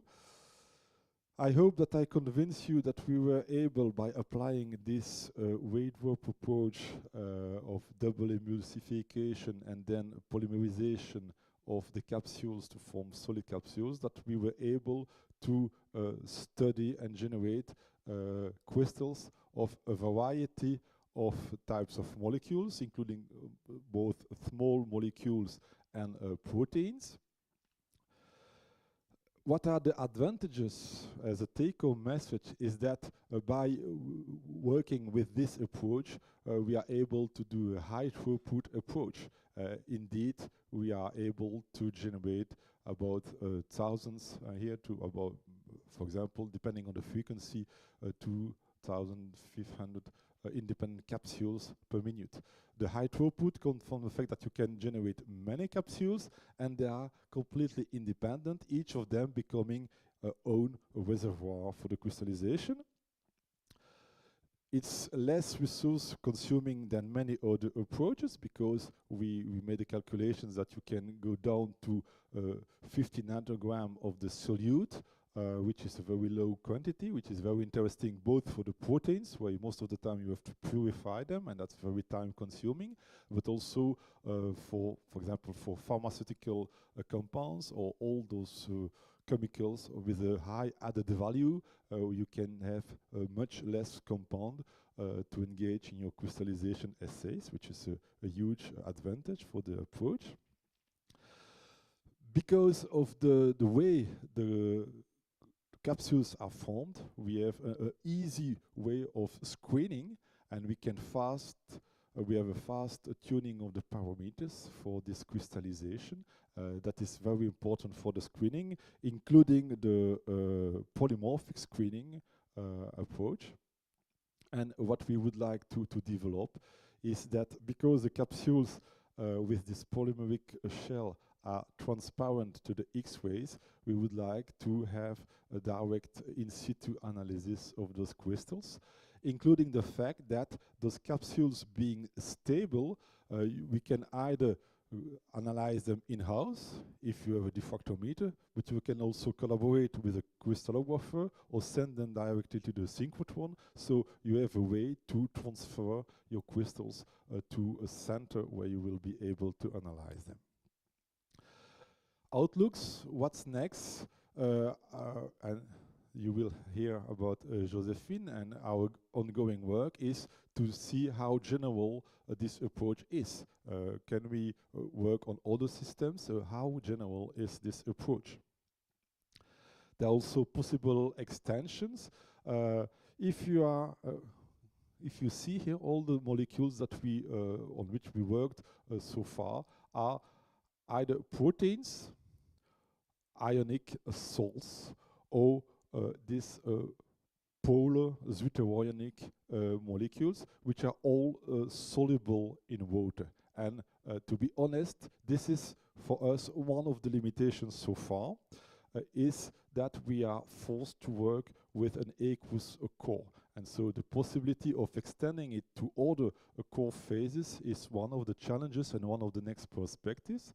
We would also like to better understand what is the nature of this polymeric shell, and also to understand the diffusion process, because there are some hypotheses so far to explain how we have this crystallization inside of the capsules, but it's still not fully understood, so there is still a place for more fundamental study of the processes. And about other fundamental studies that we can do on this crystallization process, we have the possibility to decouple the nucleation and the crystal growth, and also to work on seeding inside the capsules. And these are other ways where we would like to now pursue some of our activities. As we have understood, we are completely open to collaboration for all these different aspects, and I'm only at the beginning of the process of using this technology in our area of expertise, and we are fully open to collaborations in the different aspects that can help us to make progress in the field. And with that, I would like to thank you for your attention and thank again all the collaborators, including the people from Secoya and from Brussels. Thank you for your attention.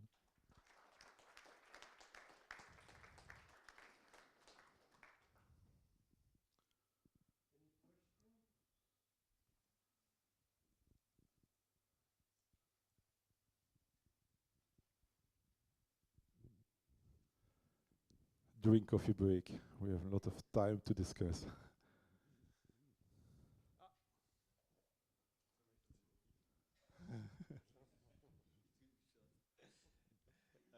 Yeah, I had a question on the last point that you mentioned at the end, saying that you might have some exchanges between what there is inside the capsule and what there is outside. So, do you know a bit like what is the porosity of the capsule? It will be very easy for me to answer. I will say, come back tomorrow and listen to Josephine, because that is what she will precisely show. I will not tell anything about what she's doing, but that's the core question she is asking. What is the porosity of the shell? But she will answer tomorrow. Okay, great. That accepts then.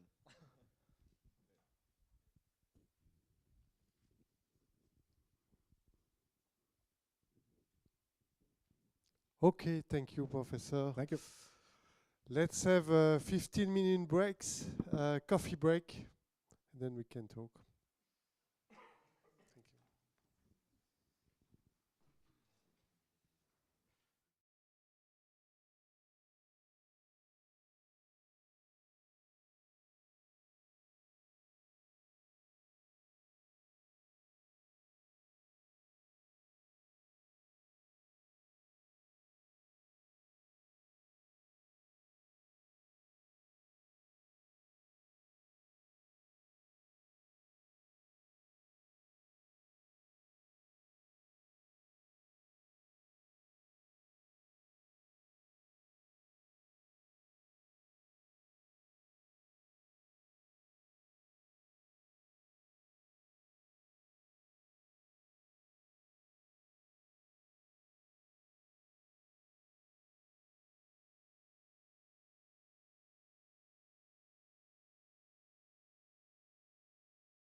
Fluigent equipment, instruments to transport the fluid in the system.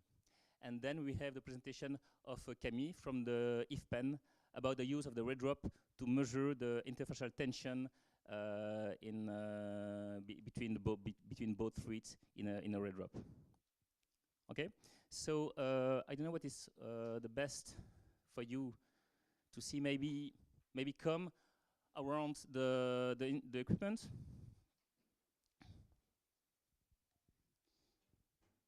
So first, 10 years ago, approximately, when I was in the lab of Benoit, we developed a lot of microfluidic chips in PDMS with all the glue and the polymer you can imagine. A lot of time in the clean room, and then we had this idea to integrate both capillaries in front in a chamber, and this 3D printer, a 3D printer with a high resolution arrived at the ULB that allows us to print a nozzle with a resolution less than 1 micron. So we developed these nozzles, and we had the idea to put one nozzle in front of a glass capillary. So the first version of the Raydrop didn't look like that. It was with a lot of handmade stuffs, O-rings, etc., and glue. And we first developed the single emulsion version, and then we printed nozzles able to accept both fluids, the core and the shell phase, and we developed this special insert to be able to carry two fluids and to make double emulsion. Okay, at the time it was very, very fun, but it was limited to, let's say, microfluidic geek, because to manipulate this object, you need to be, let's say, an expert in microfluidics, or at least have the equipment to make it work. By the equipment, I mean the pump, I mean the flow meters, the camera, etc. So we had that in the lab, of course, but the use was limited to microfluidic labs, because Benoit talks about a lab on a chip, but actually, as you know, a lab on a chip is often a chip in a lab with a mess of tubing, a spaghetti of tubing, fluids everywhere. So it's not so easy to handle if you don't master the microfluidics aspect. That's why at Secoya, we had the idea to develop this platform. That is the first version of the platform, and the idea was to integrate all the equipment needed to operate the Raydrop. So the goal was to offer the possibility to non-expert in microfluidics to easily master the generation of single emulsion. Because if your goal is not to study microfluidics, but to study what is inside the droplets, let's say crystals, you don't matter with all what is around the Raydrop. You just want a result fast. So that is the first generation of the Raydrop, and then we developed this InsaDrop. It's quite the same, but all is fully integrated and fully controlled by this touch screen. So on the left part, there is the pressure controller from Fluigent with flow meters, electronic valve on the left part and the touch screen. And on the right part, there is the Raydrop between the camera and the lamp. So basically, there is 3 screens. A screen for the valve, that is this screen, and you have access to the continuous, the shell, and the core. And you can choose the pathway of the fluid from the reservoir. There is a reservoir over there. You can choose the pathway from the fluid from the reservoir to the Raydrop or to the waste to initiate your system. Sometimes you want to put the fluids in the trash and then to initiate the emulsion.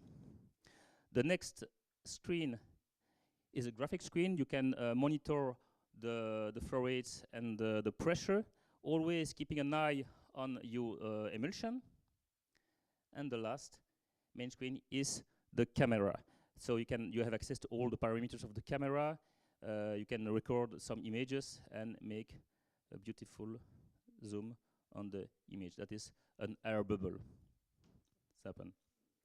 So let's start the live demo. There will be some beautiful sound.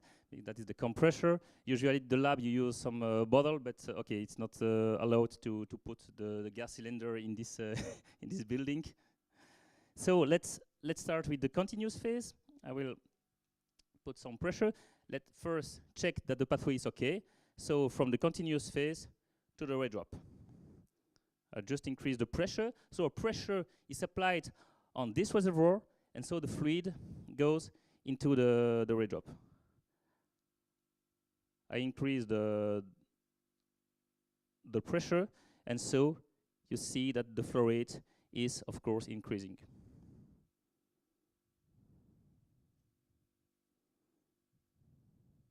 Okay, you don't see anything because the continuous phase is inside the main box of the Raydrop, but the only output of all the fluids in the system is this glass capillary. So now continuous phase is flowing out the system in this. Okay, I have to open the system. Okay, and now you will see droplets flowing out the system. Okay. Now I will introduce the shell. So I can choose between two reservoirs, the shell 1 and shell 2. Why? Because in our experience we know that we usually work with shell that can be composed of polymer, as Johan did. And if you have some trouble with the polymer, let's say your polymer will reticulate in your system, it can block all the system. So what we recommend is to first start your system with a pure fluid, let's say the solvent used to dissolve the polymer. And when your double emulsion is okay, after the transient where there can be bubbles or some dust, you switch from this reservoir to the other one. And so doing that, you avoid some trouble in the initiation of your double emulsion. The same when you finish your experiment, you will go back to the pure fluids to clean all the system. So the next day, it will be okay to sort again.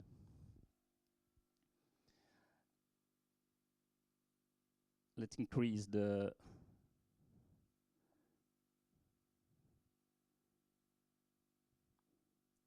can take some time to arrive.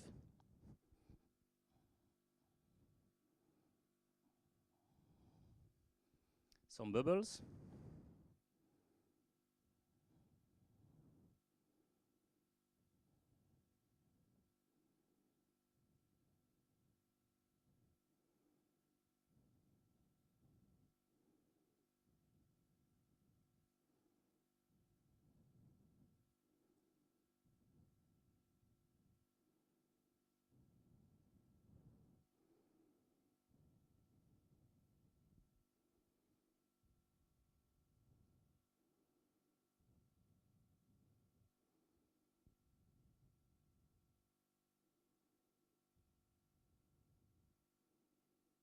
Okay, now you see the, okay, it's not very easy to see. I will go to camera. What you see is a single emulsion. Why? Because now I just have ethyl acetate as a shell fluid, but there is no core. So I just form a single emulsion. So you can use the double emulsion nozzle to form single emulsion. It's also it's possible. And now I will introduce what you see is small drop, some air bubble trapped in the nozzle, and we are now cleaning the nozzle with ethyl acetate. I can now introduce the core phase.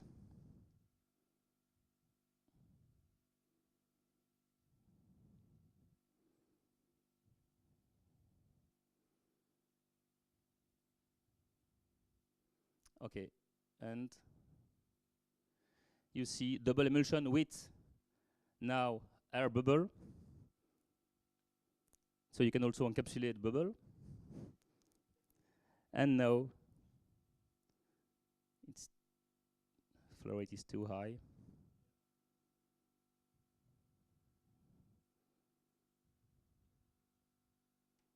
Oh, okay, I don't know why, but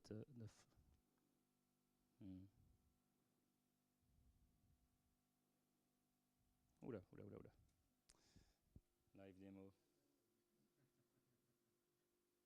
Ah, shit.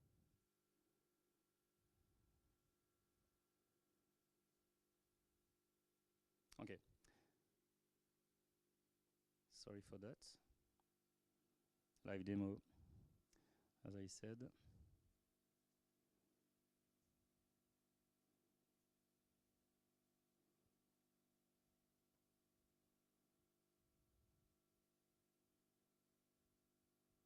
Okay.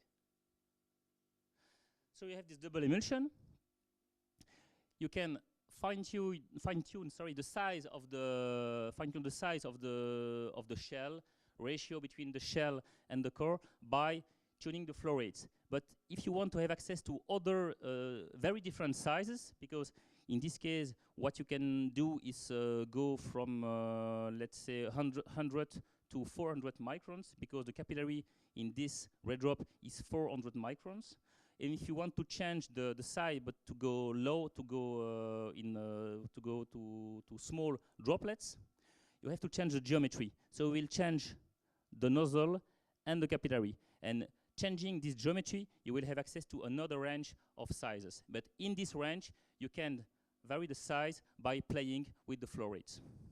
And now I can switch from one shell to the other shell by just switching from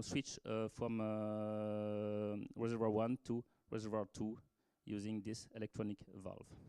And you will see that progressively the color will change because I put a dye on this reservoir.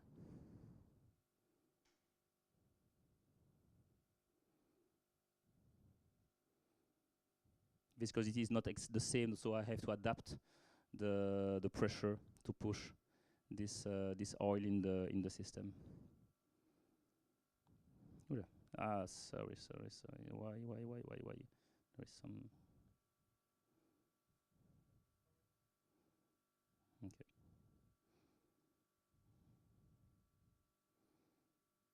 Some small bugs on the system. Okay, there is two modules in this equipment that are not natively present in this one. The first is the UV lamp system. There is this box that you see there, and my output capillary is passing through this box. And below this box, there is a UV head lamp. So you can polymerize some shell using this system if you work with resin, with a photoinitiator. So the UV lamp is included in the system and can be controlled with the touch screen. That is the first module. And the second one, very useful, is this injection loop. So the injection loop, you can just inject a very small amount of material in the core or in the shell with a syringe, so that allows us to perform a lot of experiment in one day, because you can change from formulation very easily by injecting a plug of your solution in the system. This plug will be pushed in the system by the fluid in the reservoir, and when the plug is passed through the Raydrop, you go back to the fluid from the reservoir, and you can just very easily change this small plug of material in the sample loop and perform a very fast screening on formulation during the day. Still not my...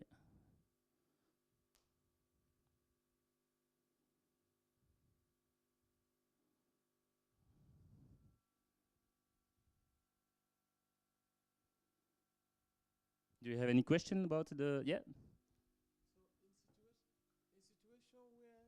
Working with, say, a liquid crystal of a higher temperature, say somewhere above room temperature, 60 degrees, 75, 80, is it possible to make share with this equipment if I have to control temperature? Yeah, that is a question that is we often have. It's not easy, because that is an advantage of the microfluidic, is that the ratio of the volume on surface ratio is very high. So you will remove the temperature, the heat, very, very fastly in the tubing. So it's not possible to heat all the tubing inside the system. It's not possible. In a few centimeters of this tubing, you will lose all the heat. So it's not feasible. But what is feasible is to put the system in a heated chamber. So all the system will be at this temperature. There is a limit, of course, because there is electronics inside, etc. But that's possible to do that. Some people do that. So you put the system in a heated chamber, so all the system is kept at this temperature. Yes, 60, 70, yes, yes. Difficult to go higher. Mm.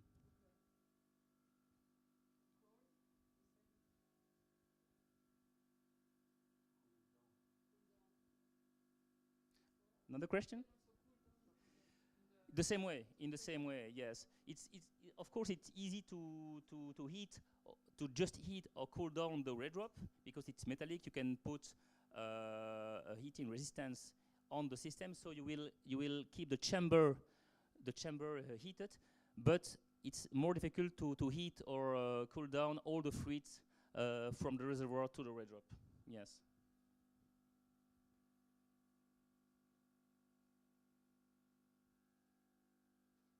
Other question? Yeah. When you're using the injection loop specifically, how do you balance the viscosity ratios? Because if you're injecting a solution with a different viscosity for the core solution, and you're using a core of a different sample, how do you take it that it's not gonna disrupt the whole process? Yeah, when we do that, we try to have similar viscosity between what you will inject in the loop and the fluid that will push your fluid inside the system.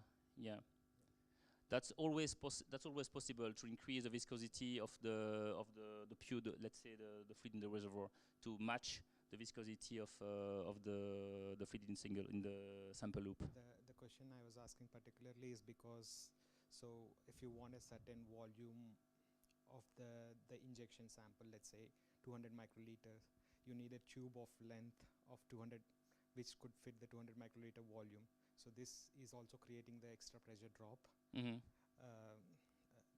across the length. So, but you will need to adapt the pressure when your sample will reach the tubing and the Raydrop.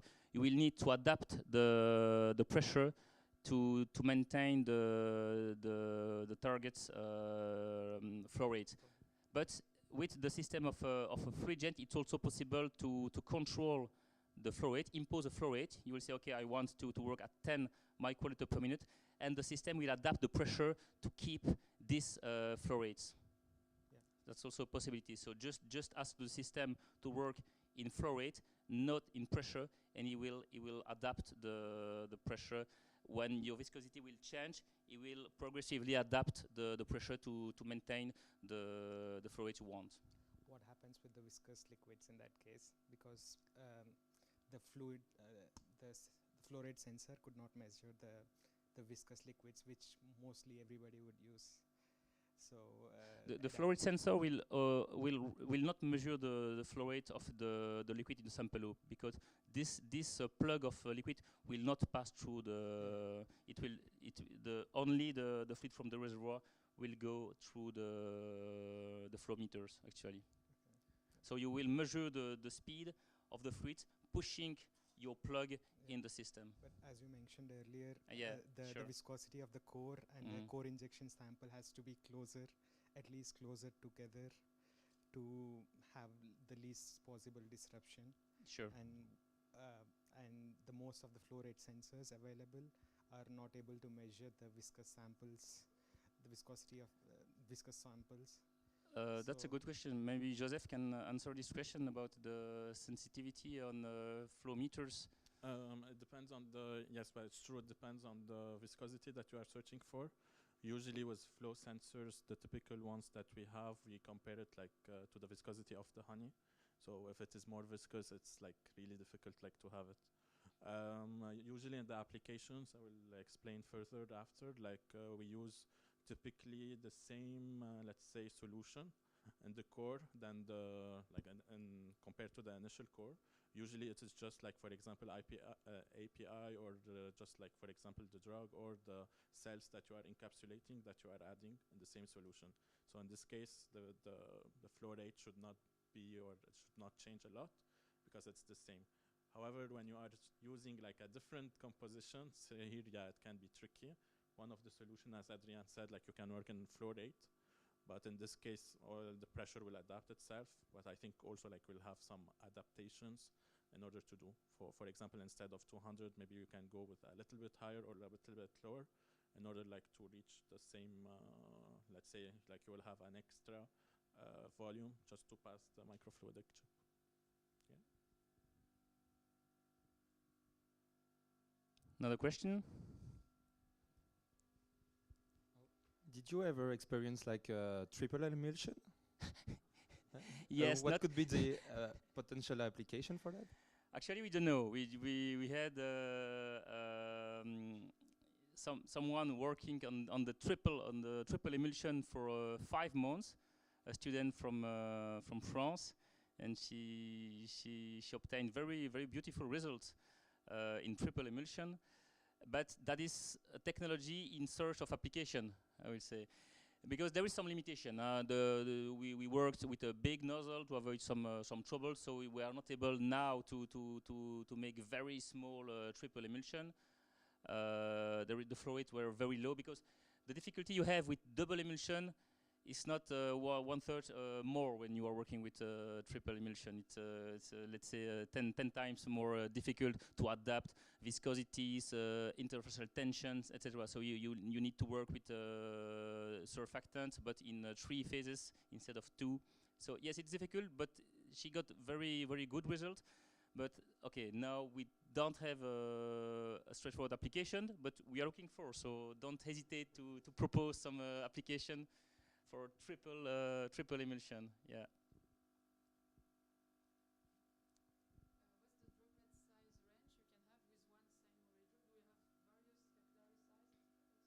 Yes. Actually, with this one, what we call the big nozzle, the range of size is from 100 to 400 microns.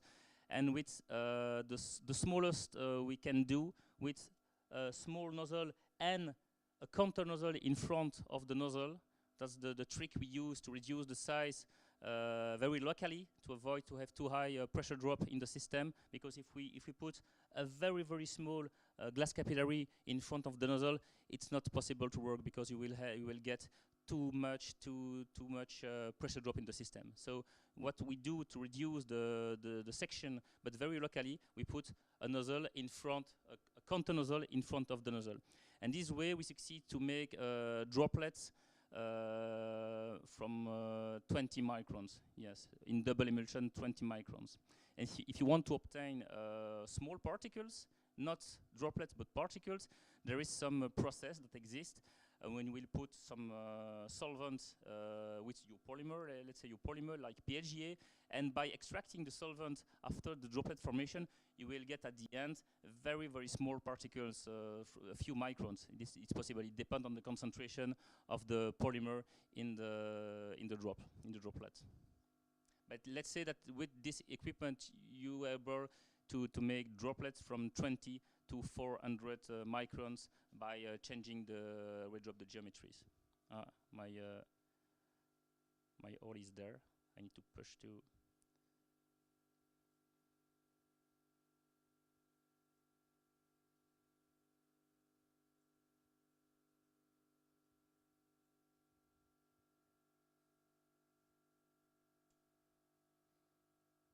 Okay.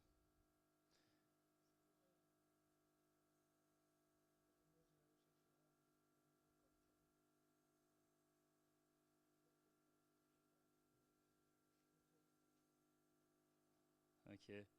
See some beautiful transient.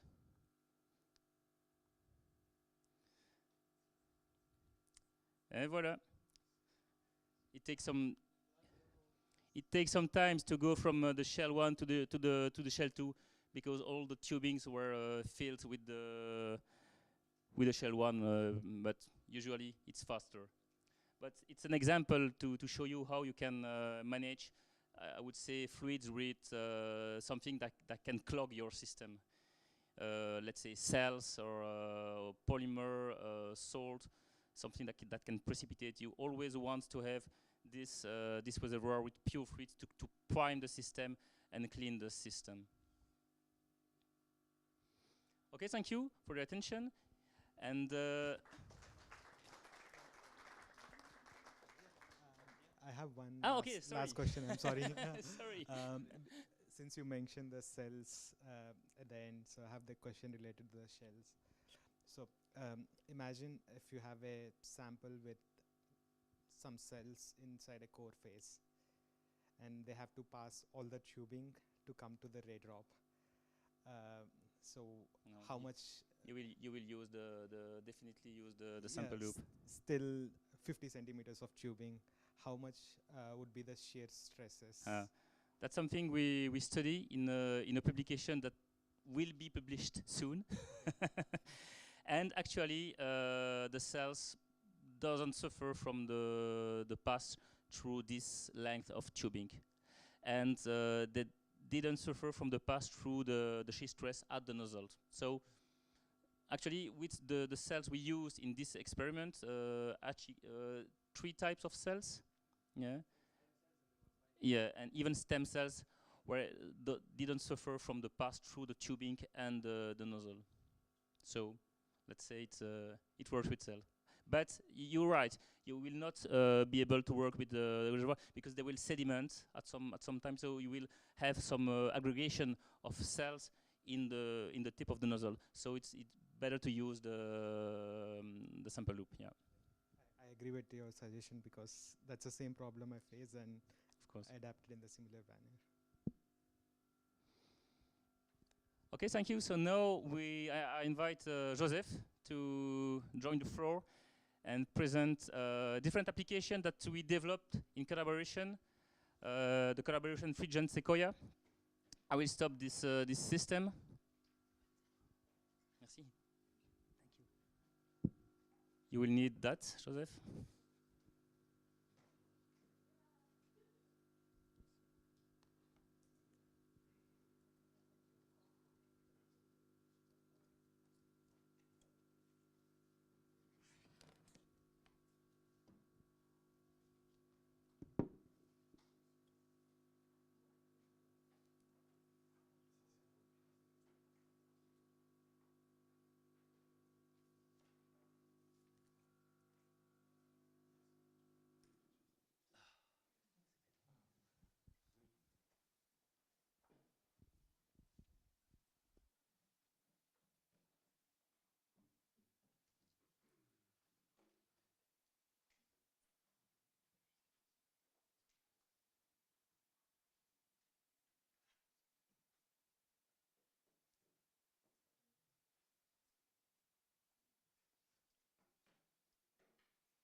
thank you, Bertrand, the Secoya team, for having me and having this great workshop today. I'm a microfluidic application engineer at Fluigent, and today I will start my talk, which was entitled Controlled Flow for Droplet Production, mainly the collaborations that we had a few years now with Secoya Technologies. So we'll start with a small introduction about Fluigent and how the collaboration started with Secoya, and how we combined that our expertise in order to create several applications that was demanded on the with the researcher, PhD students, when they are asking for droplets application, from polymeric microbeads, polymeric microcapsules, double encapsulations for FACS, PLGA nanoparticle, and represent production, all with the Raydrop single or double emulsion. So first of all, just a brief introduction about Fluigent. Fluigent is expert in fluid management at micro and nano scale. We are based in Paris with over than 20 patents and more than 20 years in handling the fluids at micrometric scale. Our main product is the pressure controllers, where we can control the flow with more precision compared to the classical methods that were used, such as syringe pump, peristaltic pumps, and so on. We are a spin-off from in 2006 by Professor Jean-Louis Viovier at from Curie Institute, and after we grow in order to increase our offering, and since 2010 we have the ISO certificates for all our management work. So our devices or products can be divided into two parts. The research laboratories, so basically all the pressure controllers, flow sensors, valves needed, and in terms of adding it to the experimental setups of researchers. And also we can provide all the industrial parts and OEM components, for example, if the startups or industries are looking in order to create their own instrument based on the flow and how to integrate it within their system. So since we started, we based our expertise on the pressure controllers. So just a reminder how it works. It's the difference of pressure between the inside and the outside, the atmospheric pressure and the inside of the reservoirs that can circulate the fluids from the microfluidic reservoirs to the flow sensor and towards the microfluidic chip. And in this case, you can control more precisely the flow, which is crucial in microfluidics compared to the syringe pumps in terms of the stability. As you know, the syringe pumps are based on the mechanical forces by pushing, or in peristaltic pumps you have a motor inside that exercise some mechanical forces on the tubing. In this case, with the mechanical forces, you will have oscillations all through, whereas when you are working in pressure, you will not have any, you will reduce, or you don't have any mechanical forces. In this case, you will have more stable and more high response time, lower response time in terms of compared to the syringe pumps. In terms of droplets, so basically when we had a few years back, we had a lot of interest in microfluidics in terms of how we can create droplets and introduce it in the labs of the researchers.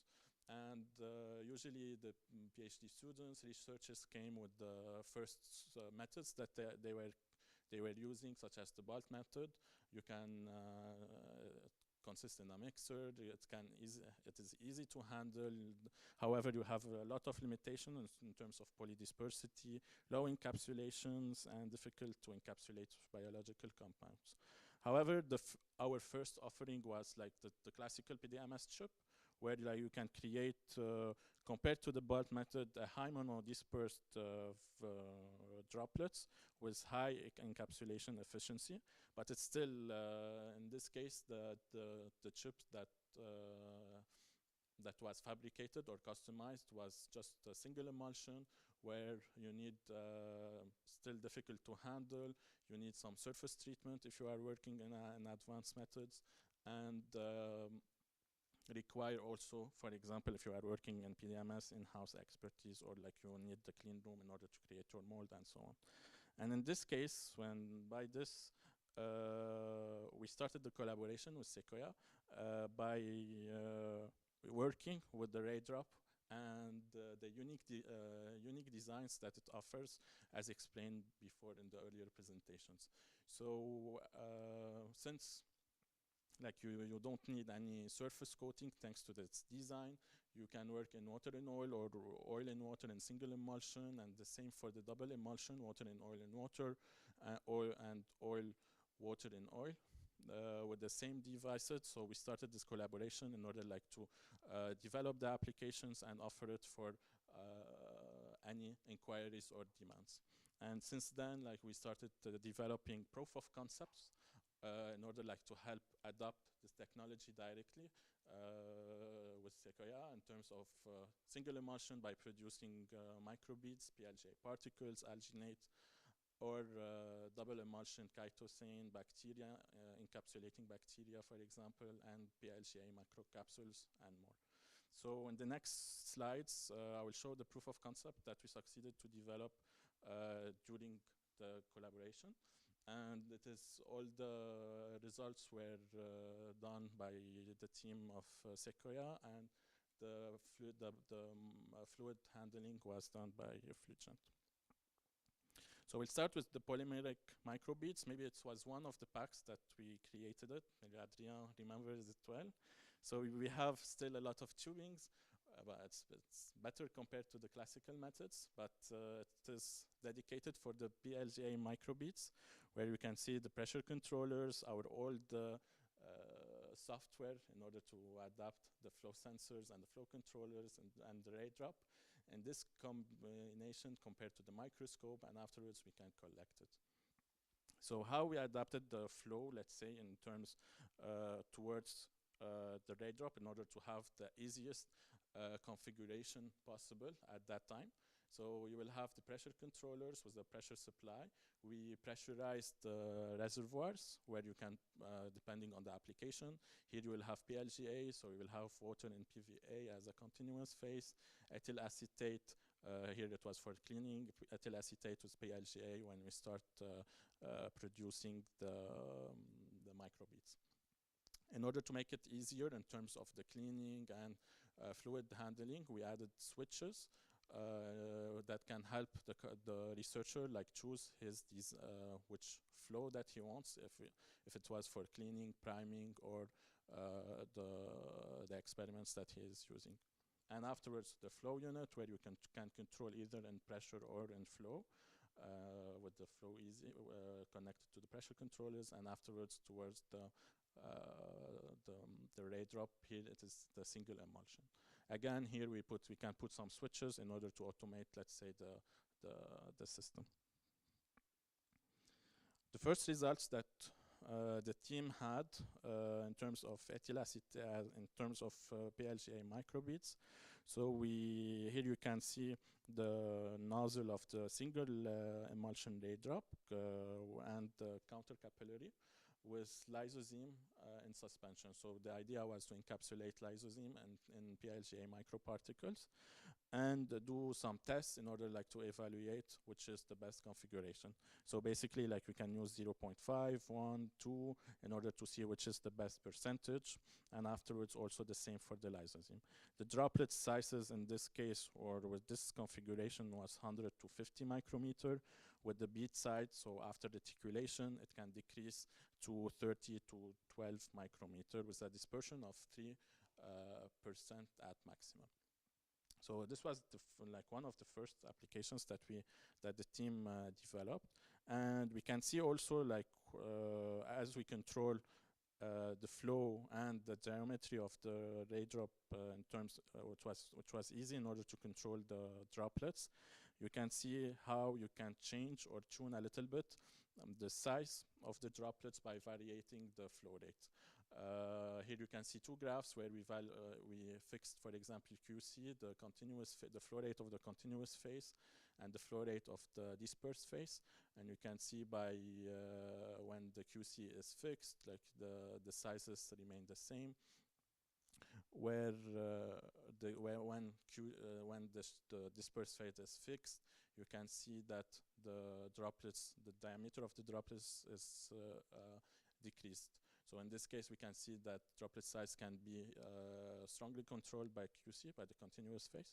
In this case, for example, if you are looking to decrease a little bit your droplets or increase it, you can play on the flow rate in order to succeed or to have the best size that you are looking for in your application. Afterwards, I think it was one of the questions earlier when we did the demo. It is possible to reduce the sizes of the droplets to the minimum of towards less than 10 micrometer by introducing, and it was one of the adaptation afterwards by Secoya, giving a nozzle that is smaller compared to the initial ones. It's not typical capillary or capillary nozzle. So here we decreased by using the nozzle here, it is 30 micrometer and 45 for the outlet capillary. You can see the droplets that we have in a monodispersed way. And after reticulation, they can decrease. Here I think they were around 15 micrometer, and they can decrease to less than 10 micrometer in order to reach after reticulation. Again, so all these results are in application notes. If you are interested in one of them, you can check them directly, and if you have any questions about them. So afterwards, one of the inquiries or the demands that would usually had is how to create polymeric microcapsules. In this case, it becomes more and more complicated if you are using still single emulsion, or we are using the typical PDMS microfluidic chip, because in this case, you need a lot. You need, first of all, in order to surface treatment, you will have hydrophobic, hydrophilic issues. And in this case, the Raydrop was one of the best solution that you can have, because you don't need any surface treatment and with high monodispersity in terms of droplet generation. However, by adding another line, it becomes more and more complicated with a lot of tubings in terms of setup. That's why it was the best option to start with the platform, the first platform that you can see at that time, where we included in a simple way, the best simple way, a third line compared to the single emulsion, and fixed reservoir flow units in order to put also the Raydrop in an easy position to handle all this experiment. So how, I will go quickly with this, how it is the microfluidic setup inside of the platform. So we'll have the pressure controllers, the reservoirs here fixed, with one, for example, here the continuous phase, 2 for the shell and 2 for the core. You can choose between them if you want to merge from one to another. And after, a special optical system in order to help see directly what's happening inside the microfluid, inside the Raydrop, compared to the initial ones, which is more easy compared to the classical microscope, let's say. So here you can see the difference. The first one that we saw and the first application, it can look like this. You will see a background with the bubbles, with the blurred droplet, which prevent to see the droplet size measurements. With the fast camera that was included, you can see it without the background in a more precise way. So here you can see the detailed microfluidic circuit. It's basic, you can see that we optimize it in terms of inline filters to make it more easy to avoid any clogging for the Raydrop. Some manual switches in order to choose easily the cleaning device, the cleaning system, the cleaning circuit, the priming, and so on, in order to reach afterwards the Raydrop and do the collect and the waste. For the first applications that we did the micro capsule with PLGA shell. So with the micro capsules, it's the same approach, but as the first one in a single emulsion, but adding a third or the core shell, the core phase. And in this case, you will have the PBS we used as a continuous phase water and a surfactant, PVA. Afterwards, the shell PLGA in a solvent, and as a core PBS with the blue dye in order to see easily the difference between the shell and the core face. Afterwards, we did the reticulation. You can see like there's some shrinking and of the droplet afterwards. And as a result, like we succeeded to do an encapsulation of water-soluble compounds, peptides, protein, drug carriers, and in a monodispersed way for the microcapsules, for the BL-shaped microcapsules. Another example here too, it was a question earlier. We tried to do one with one of the collaborators, like to do the agarose. As you know, agarose, like you need to heat in order not to avoid the reticulation at some point.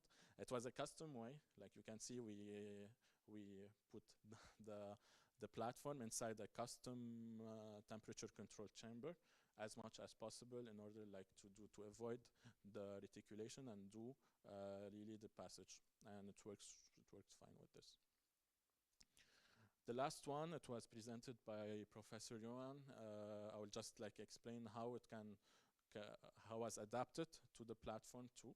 So basically, after the Raydrop, like you can add a UV module. We call it the UV module, where it can easily like to put the box, do the UV lamp, and also in a secure way by adding the filter and so on in order to make it more easy compared to the classical methods. I think the earliest, like it was a little bit like you have your Raydrop here, you have the lamp. It was like a little bit more difficult like to have it compared to the fixed platform at that time. Again here, when you tune the microcapsules, you can, with the flow rate, you can adjust in a certain way the shell thickness control.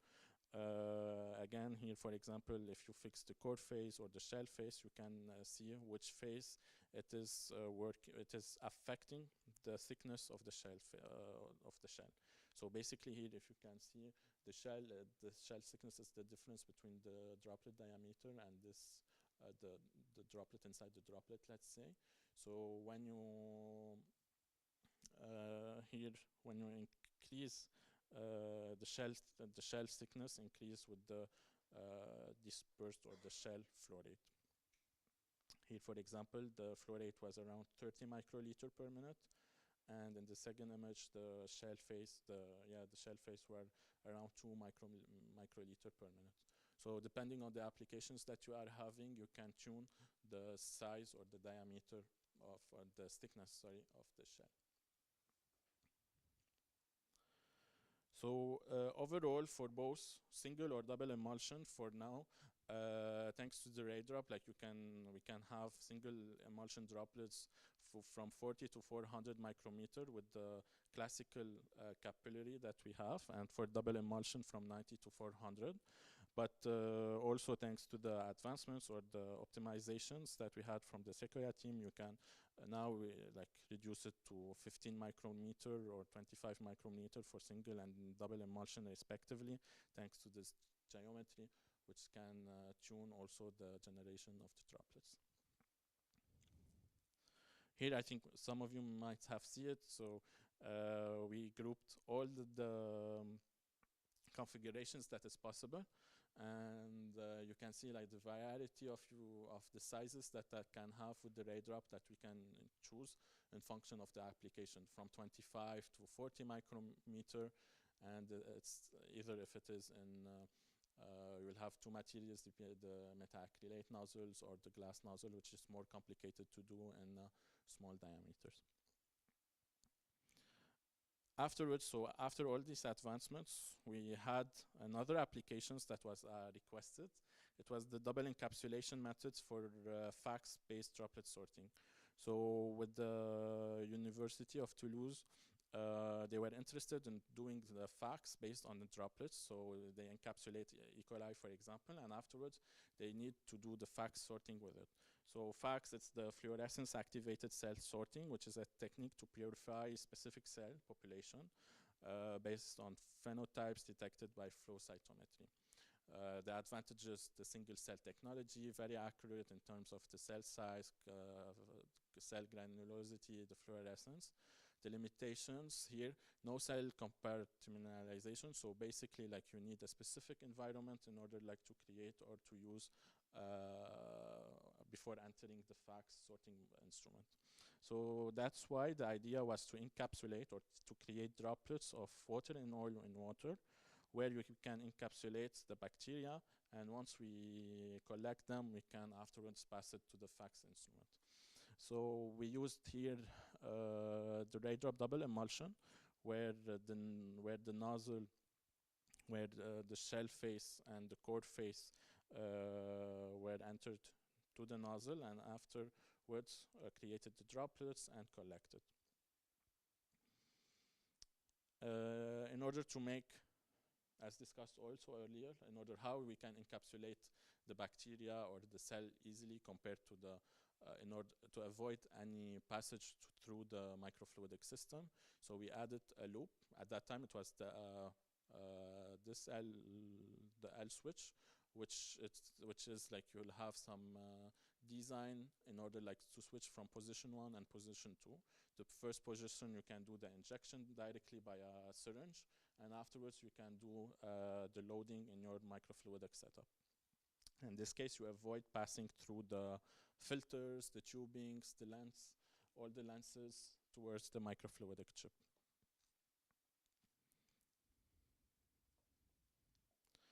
So the first results that we had, so basically when we do encapsulation, we still had some empty droplets when we have shell and core, but also they will have the encapsulated E. coli, the fluorescence encapsulated E. coli inside the system, and there will be some non-fluorescence E. coli. So basically afterwards, in terms of mean diameter, we will have 26 micrometer with the coefficient of variation around 1.6%. The double emulsion size was around 34 micrometer, which is perfect for the instruments that was used, because it's the nozzle of the fax was around 90 micrometer, so it can pass, the droplets can pass. I'll go quickly for the self-sorter. So basically, the idea is to pass the droplets into the fax instrument, and afterwards, like it will do the sorting and function of the populations. So basically, you can see here, for example, single droplets where no bacteria was encapsulated, and afterwards, like you can do the sorting and collect the fluorescence E. coli encapsulated inside the drop.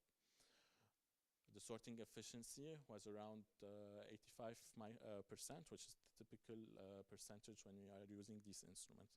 And as a result, so basically at the end we collect two samples. The sample where you don't have any E. coli fluorescence encapsulated, so basically empty droplets and non-fluorescence E. coli. And in the second one, which is what we are interested in, is the fluorescence E. coli encapsulated in it. Finally, the last application, which usually we don't think a lot about it, but it was also possible using the Raydrop, is to create PLGA nanoparticles this time and liposome using the Raydrop. So when we think about the Raydrop, maybe we say directly about the droplets, but in fact we can do some hydrodynamic focusing. In this case, like to generate not droplets, but two flow, let's say. Let's call it like this, where, for example, we can integrate PLGA in acetone covered or circulated by continuous phase of water and PVA. By this approach, the PLGA will start the nucleation, the growth by aggregations, and after further growth and slow growth and faster growth in order to reach and create nanoparticles at the end. Here it was just a proof of concept. You can see like by variating the flow rate ratio, you can see like we can tune the sizes of the PLGA nanoparticles. It's the same. Also, the team worked in order to create liposomes using this strategy. By using a liquid stream of ethanol with lipids surrounded by PBS. And also, similarly to the PLGA nanoparticles, we can see like the variation of the sizes of the liposomes compared to the according as function of the flow rate ratio. And what is interesting to do here, usually we compare it by the polydispersity index. So if it is under 0.2, it is considered as monodispersed, which is the case using the Raydrop here. So to conclude with the collaboration or the application based on the Raydrop, the team at Secoya and Fluigent succeeded to do proof of concepts based on droplets, beads, microcapsules, and even nanoparticles, with some success in terms of encapsulations of E. coli, some API, and so on. So with this, I would like to thank you for your attention, and thanks Secoya for all these years of collaborations. Thank you.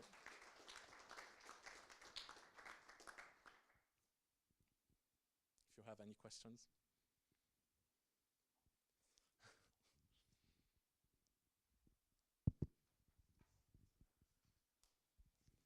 Thank you for the interesting talk. So the question for me might be from the last part, from the facts side. So what is the main limitation for going to the higher size capsules or microbeads? Because right now, as you mentioned, you're sorting somewhere below 40 microns, and because of the fax nozzle size of 90 microns, could this be extended to a larger size particles like 100 microns? Could we sort 100 microns capsules? Yes, so for us the problem is rather with the fax instruments. Usually the nozzle that we have, usually the typical nozzles that they use for the fax, it is around 90 micrometer. So in this case the droplet should be, or the beads, or what you are encapsulating should be in less than 100 micrometer. If the fax instruments that you have, or the researchers have has a bigger nozzle, sometimes I think it goes up to 120. So basically you can use further larger droplets. So the limitation is in the fax instruments, not in the droplets. Because here you can encapsulate, or you can do water and oil and water for 100 micrometer. It's not the problem with this. It's just the fax. That's the question I was asking you. So as you mentioned, the limitation is from the fax side, and from the talk of professor in the first talk, based on the hydrodynamics, it's as the particle grows bigger, it also becomes difficult to sort it because of the mechanisms involved for the sorting here. So would it, even if you have a bigger size nozzle for the fax, let's say 200 micrometers, would it be possible to get the similar results? Or is it just, it has to evolve, the technology still has to evolve for this? For this, we can't answer if it will be possible or not, because of course we need some proof of concept to do this. From our side, I think it is possible to create them, where we created them larger microparticles. But in terms of the applications, I think maybe, and of course that there will be some optimizations that need to required in terms to reach the stability, for example, how it can behave after we collect them, in order to make sure it works well. I'm just asking because there's the intense demand from the encapsulation of microorganisms perspective. Most people needs fax. It's because not just for the sorting, but it's also could serve as an imaging tool for a huge library of population. So thank you. Anyways. Another question?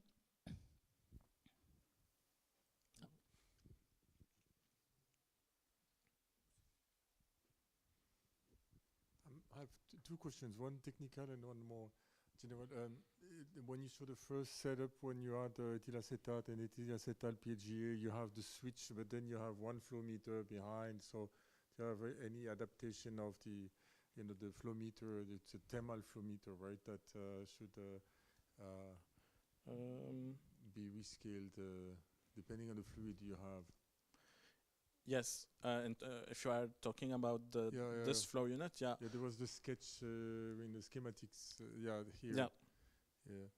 So basically, when we use the flow units, that we have. So first of all, like you have in ranges, like we call it M or S or L, depending on the flow rates that you are using. But of course, like before using, especially with this phase, like it needs some calibration. We do a calibration before using them. For the water, usually it is already calibrated with water. We do like, for example, the difference between the real flow rate and the theoretical flow rate. So you will have the system here, the software. For example, we say that we want to work at 10 microliter per minute.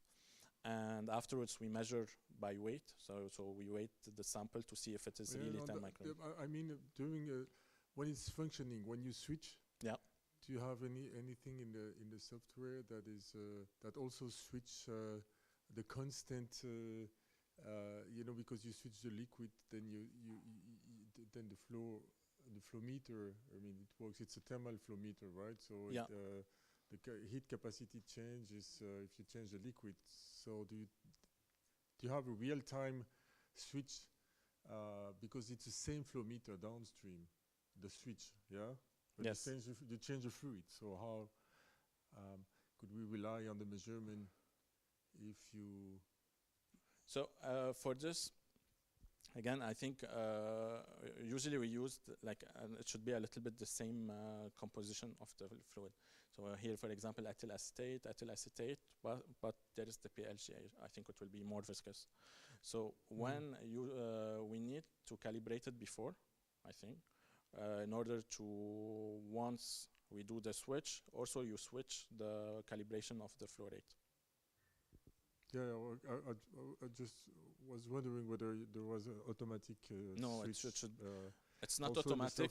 Like you need to, let's say, add right? because both are connected to the software. The most general question was about could you tell with the contact you have with all your customers? I mean, what could be what is the big application of the moment that is still not addressed in all what you have presented and that could be developed? The applications that usually I told a lot about it, and even I think it's difficult how to scale up more or do the high throughput of all these applications.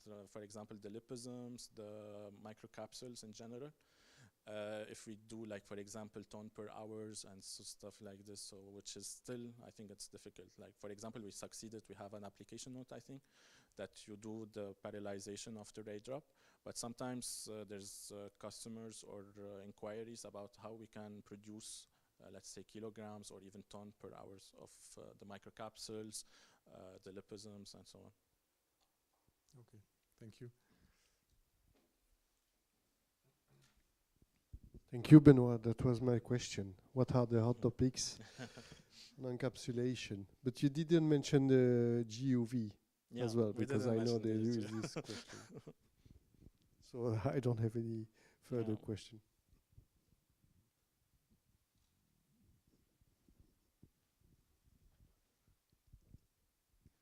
Okay, if there is no other question, thank you, Joseph. Thank you. Again.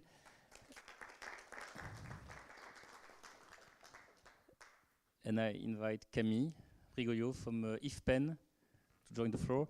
Camille will speak about the measurement of interfacial tension. And yes, you can use your USB key.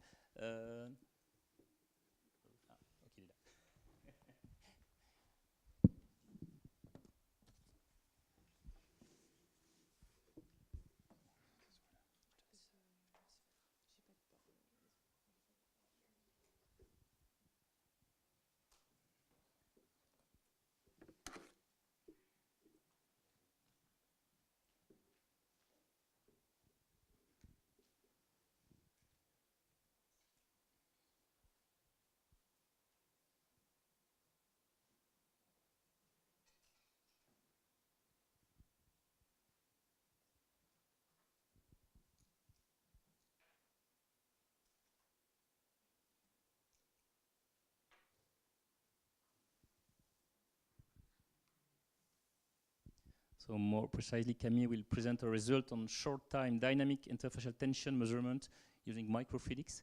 And Camille is from the IFPEN. Institut français du pétrole et des énergies nouvelles. Ah, sorry, I'm wrong. You changed the name again. Okay, sorry.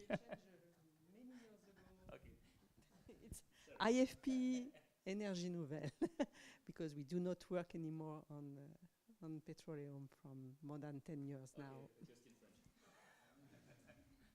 Thank you for this precision.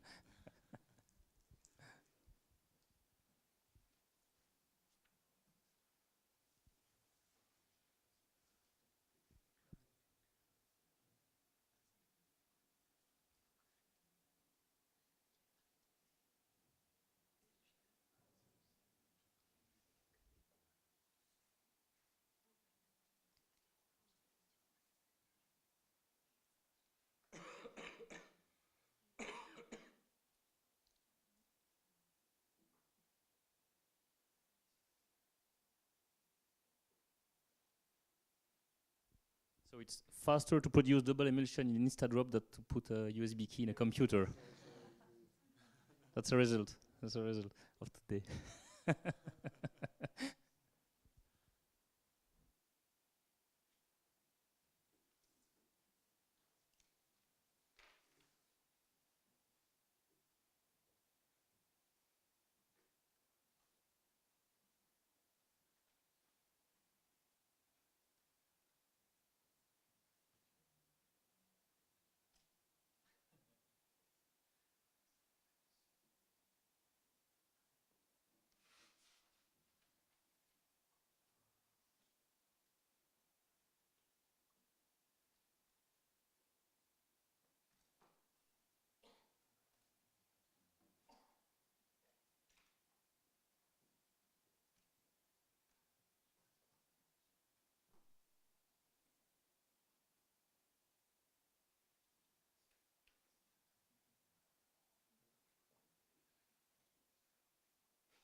Hi everyone. Ah yes, okay, great.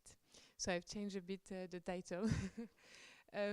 So I'm a PhD student at IFP Énergie Nouvelle, and I mainly work with surfactants, and I use different tensiometer microfluidics to study short-time dynamics interfacial properties. And so here I work a bit with Benoit on the Raydrop because it was not planned actually in my PhD project, but I wanted to use the Raydrop, and he wanted to make it a tensiometer. So the question today is how can the Raydrop be a tensiometer for studying short-time dynamic interfacial properties, basically. So I think you know how it works now after all the talks. So as everyone mentioned so far, the Raydrop has been mainly used to produce monodisperse emulsions or encapsulate some stuff, but basically we never looked into the interfacial tension so far. And so because we just use it as a parameter, and then we have the size of the droplets or the double emulsions. But here I'm going to study a bit more like the basis of the Raydrop at the very beginning. So I will cite a lot the paper from Adrien and Benoit back in 2020, because I basically use all the equations for there, and I will study the interfacial tension. So as I said, the main idea is to study dynamic interfacial tension at short time, and to do so I will use the correlations built by Adrien and Benoit to extract the interfacial tension value only by measuring the droplet size. And then for dynamic interfacial tension, it's easy to relate it to the droplet formation frequency. So first, we'll see that we can validate the model that I use with non-viscous pure fluids, And then first I will talk about pure fluids, and then I will dive into the surfactants, because it's another world, I would say. And we'll see that we can observe dynamic interfacial tension, and I will compare these results with another microfluidic tensiometer that I've worked with, which is called the partition and edge tensiometer. And in the end, we'll see that there are, of course, some limitations of the model for these complex fluids, so with surfactants. So here are the relevant dimensionless numbers that I will use. And I will basically talk about one surfactant today. It's the C10E8.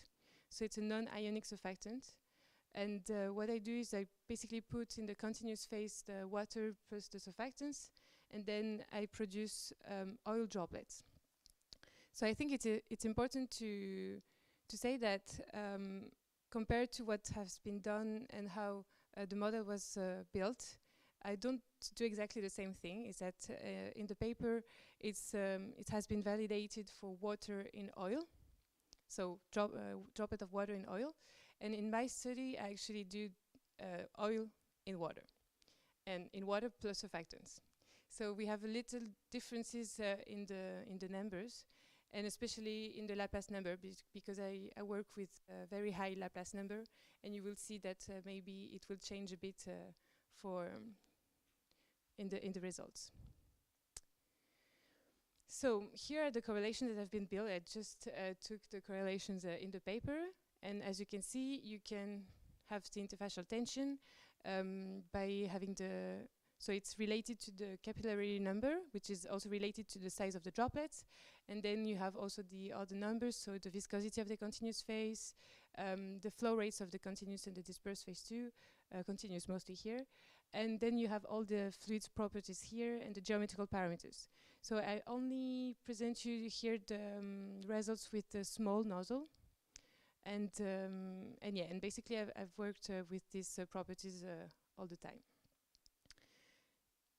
So first, with pure systems, so I've used hexadecane in pure water, and then I kind of screened with all the flow, continuous flow, to see if we were in the model, because in the model we would have an interfacial tension constant for pure system, obviously. I will have the gamma 0 here. And for all the ranges of QC, of the ratio QC over QD, that is in the quasi-static limitation. So it's important to say that we need to have this ratio big enough to be in the quasi-static limit. And here what I show is that compared to the article, my limit is around 50 for QC over QD, while in the article it's a bit, I think it's 10. So I have a bit more dispersity at a lower ratio, because I think because of the viscosity of my phase, because they are not viscous at all actually. And so what I do is just now, it has been validated, so for this ratio, so all over this from 50, then I can say that, okay, the model is validated. And so since it's validated, I put it the surfactants to see what happened. And so here it's a different story, because so I put surfactants, the C10E8 at 1 CMC, so it's quite concentrated. And then I also, so here is the plot of the interfacial tension over time. So the time is just linked to the frequency of droplet formation. And the thing is, like we expect that the interfacial tension between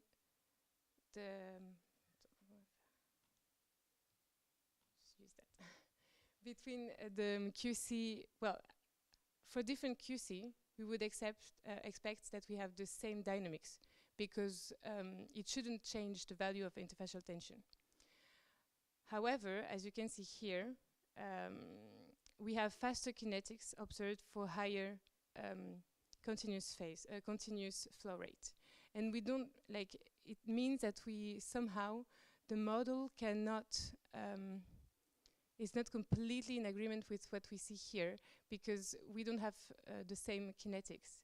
So we have different questions. It could be either inertial effects in generally, or with surfactants, then we know that we can also found elasticity or Marangoni effects at the interface. And we know for sure that it's something that we are not supposed to have, because with the edge, for instance, so which is my reference in terms of a dynamic interfacial tension for this surfactant, we have slower kinetics.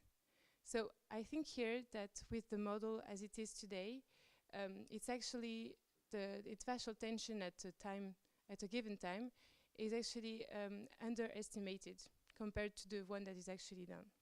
And so I think that the main thing would be that either we have, the main thing would be, I think, the Marangoni effects, but then we can also play with the inertial effects to see if, because of the big Laplace number that I'm using, if there is also like a correction that can be made in terms of the value of the interfacial tension.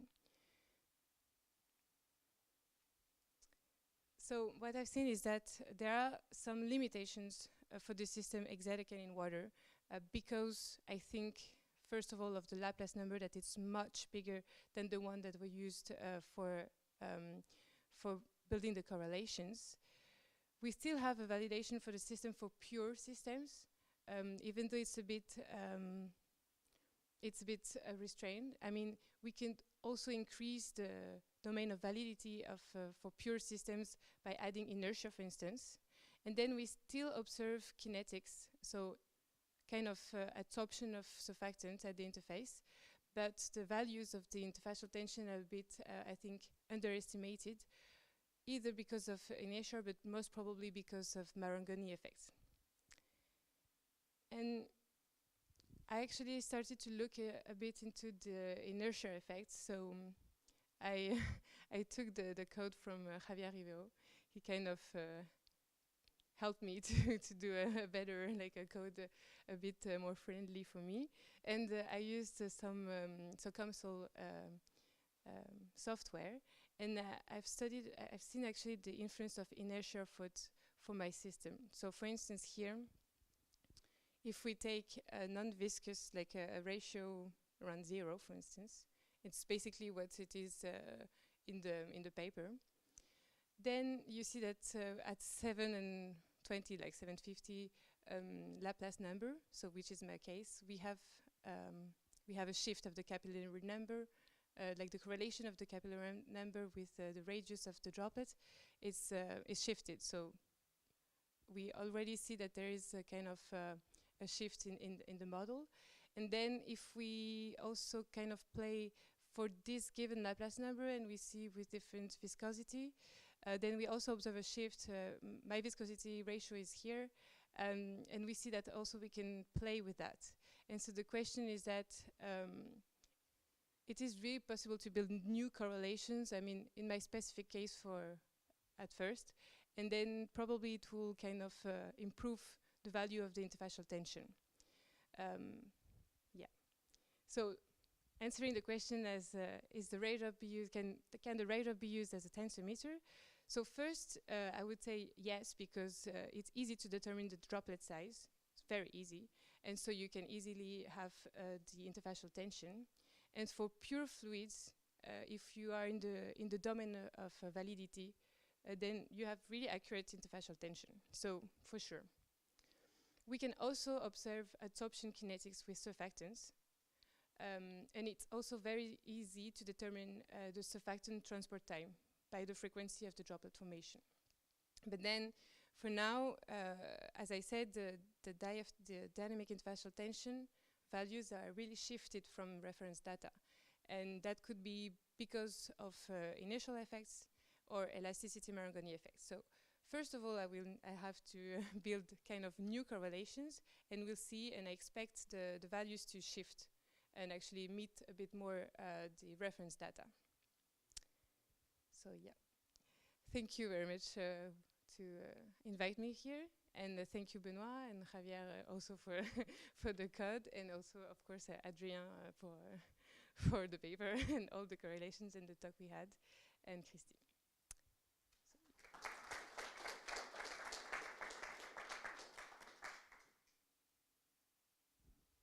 Thank you, Camille. Any question?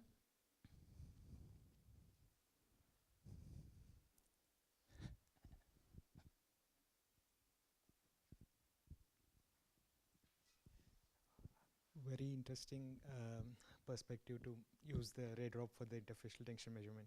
So could you do the same with the double emulsions? Could you measure the interfacial tension using the same principle for the double emulsions? Well, like, what do you want to measure, So, like with double emulsions? if I have a core, so right Yeah. now you are using, I assume you are using a single emulsion droplet, Yes. the size of the droplet to Yes. measure interpret the interfacial tension Mhm. value. So if we have a core of a different phase, let's say if I have an two aqueous phases, like with minimal interfacial tension, could I extrapolate the interfacial tension between both of those phases? Let's say pegda and dextrane, like where they phase separate and they're partially immiscible. Could I, in those shorter time scales, would it be possible to interpret the interfacial tension value? Well, first of all, if you just need to, here my objective is just to have the mass transport of surfactants, which is already quite difficult to have and already difficult to understand with just one interface, you know. And so, first of all, it's with only one interface is already complicated enough, because surfactants, they have really strange behavior at the interface, right? And depending on the nature of the surfactants or the concentration and a lot of different things, you don't have the same dynamics. You don't have the same kinetics, you don't have the same parameters, interfacial parameter stuff. And then if you want to know the interfacial tension global, in a double emulsion, first of all, I think you should know the interfacial tension between the three phases, but like at one interface. And then I don't really know what happens if you put surfactants in the continuous phase or also in the core. I mean, I think it would be like also kind of a mess, but you can try. Yeah. But I don't know what happens. Thank you.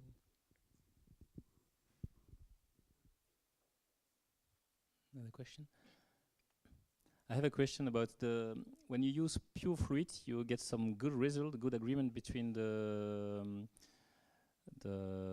theoretical value and what you get as a result. But did you see any advantage to use this system, the Raydrop, in comparison with other system, well-known pen and drop or other system to measure the interfacial tension in terms of precision or easy to use? I don't know. So just a bit background of my PhD project then. Of course, there's a lot of tensiometer measurements tools possible in the market. However, all of the classical tensiometers, we can have accurately data for above 1 second, basically. And so if we want to study surfactants that actually adsorb very fastly, so which is the case of the C10E8, for instance. And if you want to have like the very first moments of adsorption, because the droplet formation is around like 10 milliseconds, if you put surfactants and they adsorb during this time, then the surface tension is already changed. And if you have the value at equilibrium, then you don't really know what happens at the droplet formation, right? And so this is why we use microfluidics. And so there are also other tools. So I talked about the Edge, which is another microfluidic tensiometer that I've used in the Netherlands. And so it's really completely different chip, but it also can have, we can actually measure dynamic interfacial tension. And here, the idea with the Raydrop, for instance, it's also to kind of use the convective flow to make sure that we are in one limited process of adsorption, mass transport, adsorption of the surfactant, or another one. Because as you know, like surfactant, when they adsorb at the interface, first they need to diffuse to it, and then they adsorb. And this kind of kinetic parts, it's super fast, and this is the thing that I want to study. And so all the diffusion thing can be studied with UNamur, with Wilhelmy plate, with pen and drop and everything.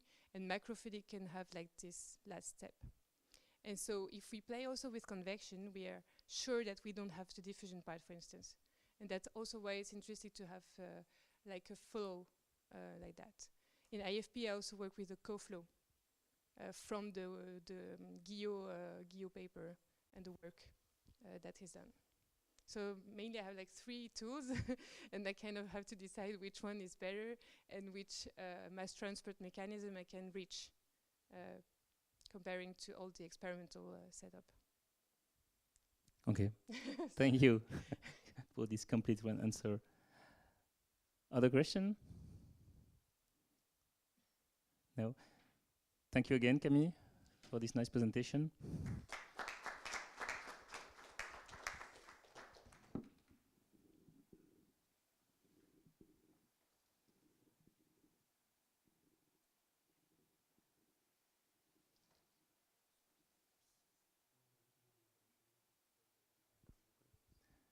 Coffee break.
Bonifié, il y a 2 minutes.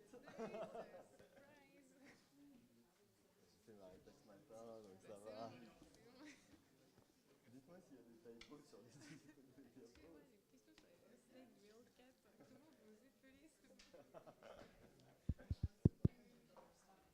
Après, j'ai une question pour toi, Camille. Je vais tenter la poser.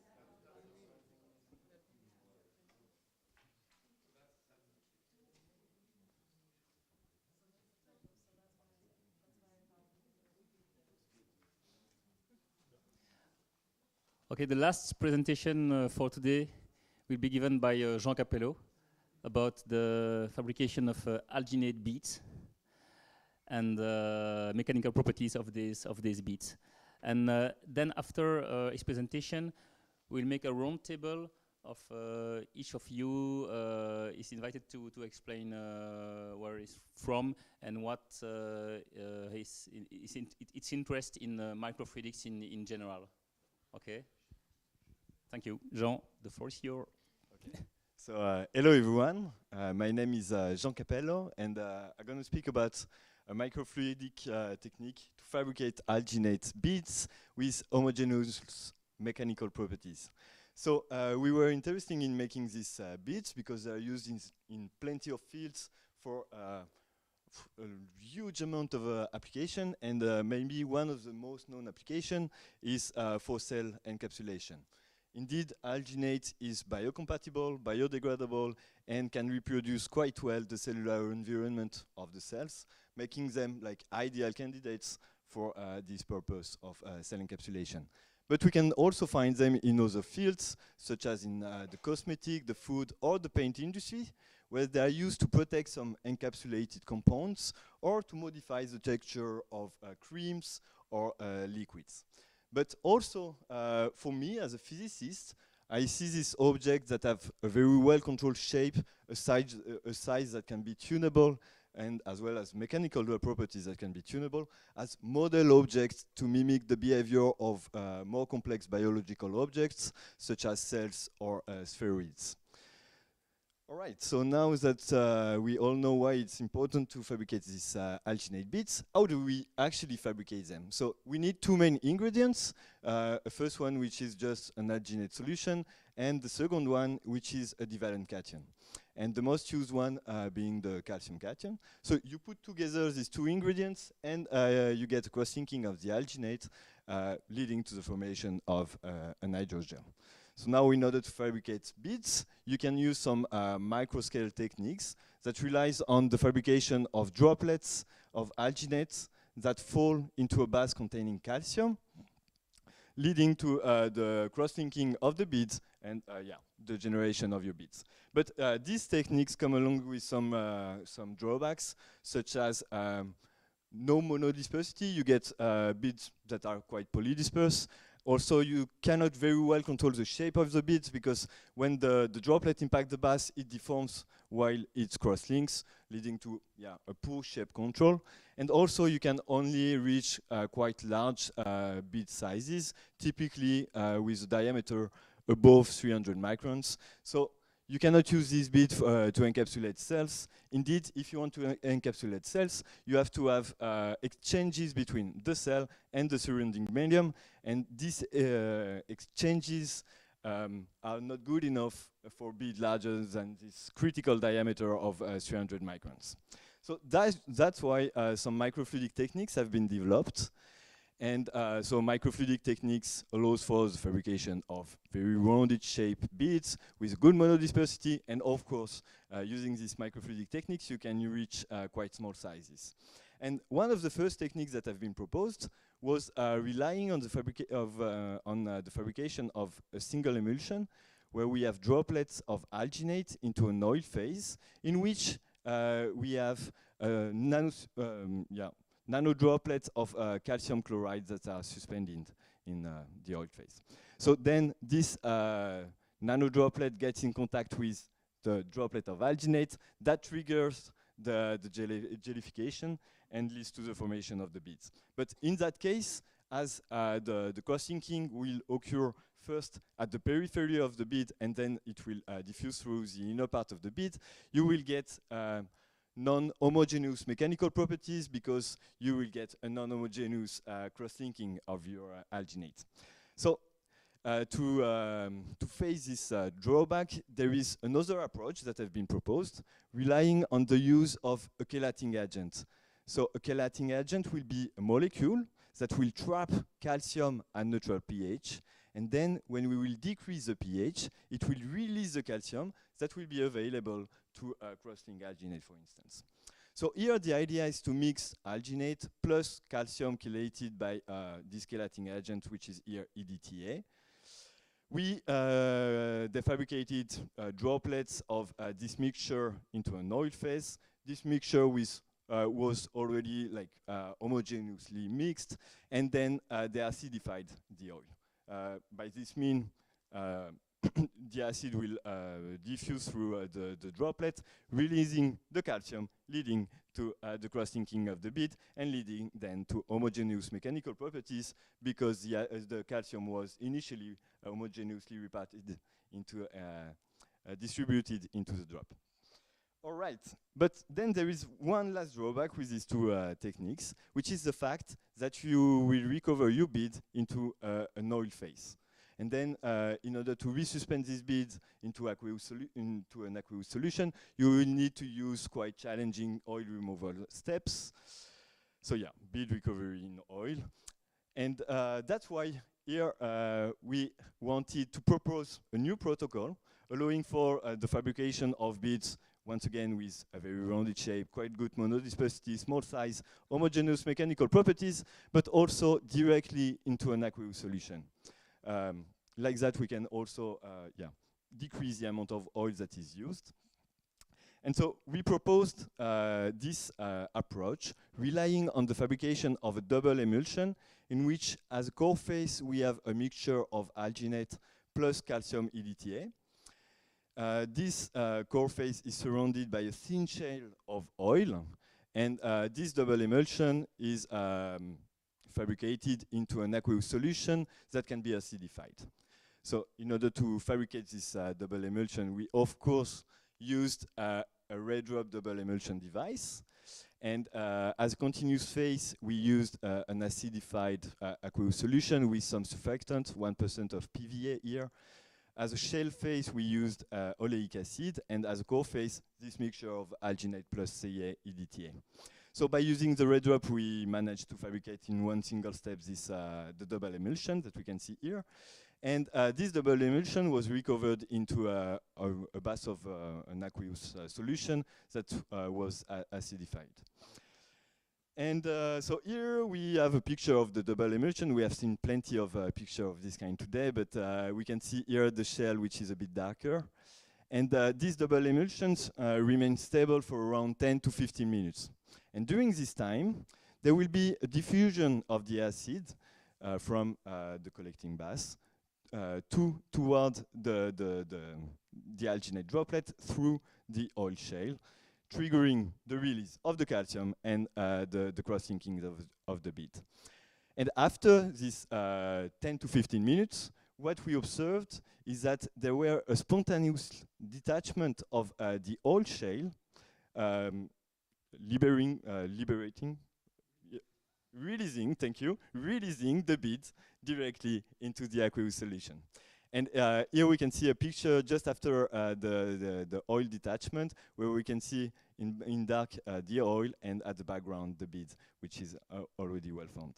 So now we can put the collection into a burette. The oil will eventually migrate to the top of the burette. The bead will sediment to the bottom, and by taking the first drops from the burette, we get an highly concentrated bead suspension.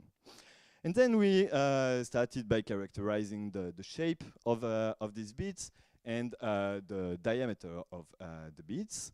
And what I show you here is that by playing with the Raydrop nozzle geometry, using a small geometry or large geometry, and also by playing with the flow rates of the three phases that we used, we were able to vary the diameter of our bead from 30 micron to 300 micron. So we have a very large range of achievable diameters. We also looked at the distribution here and at the coefficient of variation of this distribution. And what we can see here is that for most of the cases, we have coefficient of variation of the order of 5%. That means that we have quite a good monodispersity. Here in gray, it was for beads fabricating in the jetting regime. That's why we have a coefficient of variation which is larger, of the order of 15%, but it's still okay. And then we also looked at the circularity of our beads. So it's given by this formula. And having a circularity close to 1 means that we have perfectly spherical objects, which is the case here. So yeah, our technique allows to the fabrication of beads with excellent circularity. And then we wanted to look at the mechanical properties of our beads. And first of all, we wanted to check if indeed we have beads that are homogeneously cross-linked. And to respond to this question, we used an alginate that was fluorescent. And we looked at the fluorescent intensity across the bead radius.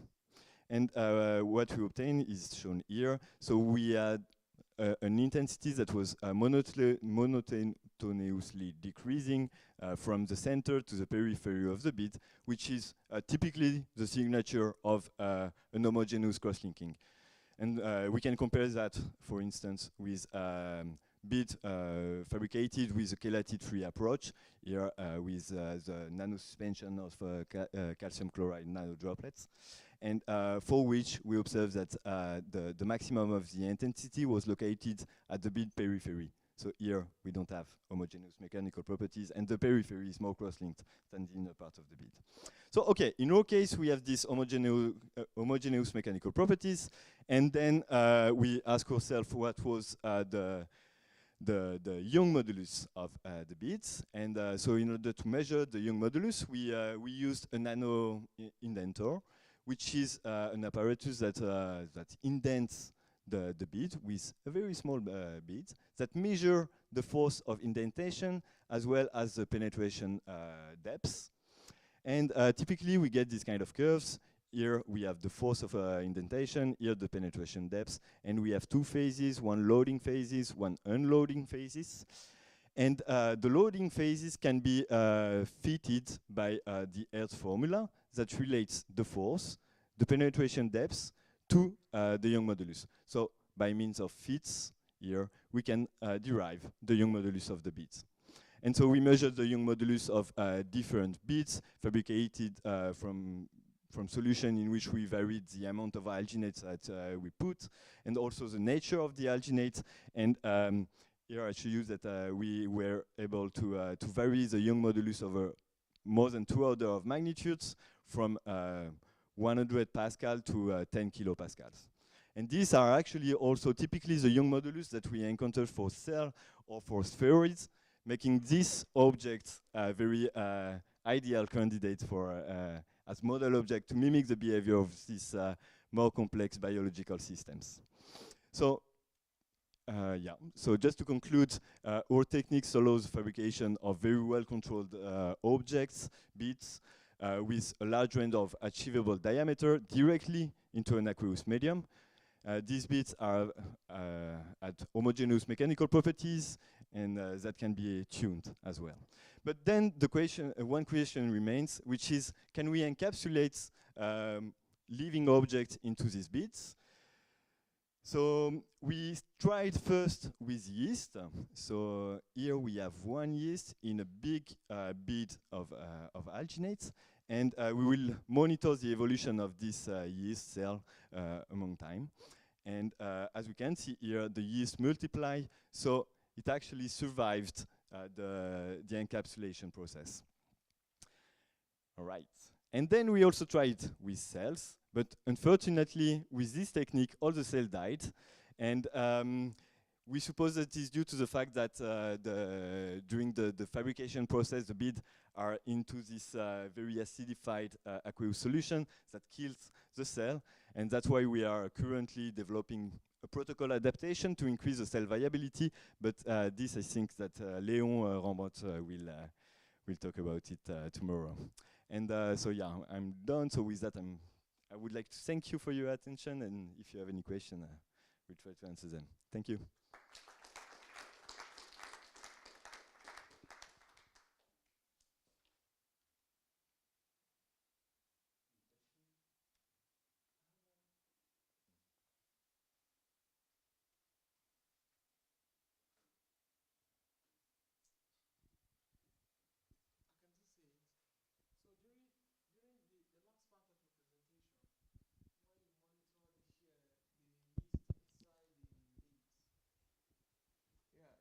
I saw a video where you monitor the yeast inside the beet. Yeah, this one. Yeah. Yeah. Did Play it again. did the yeast remain inside, like continue to grow inside, or eventually grow out? Okay, I show you. So here I stopped the movie at some point, but I show you what happened.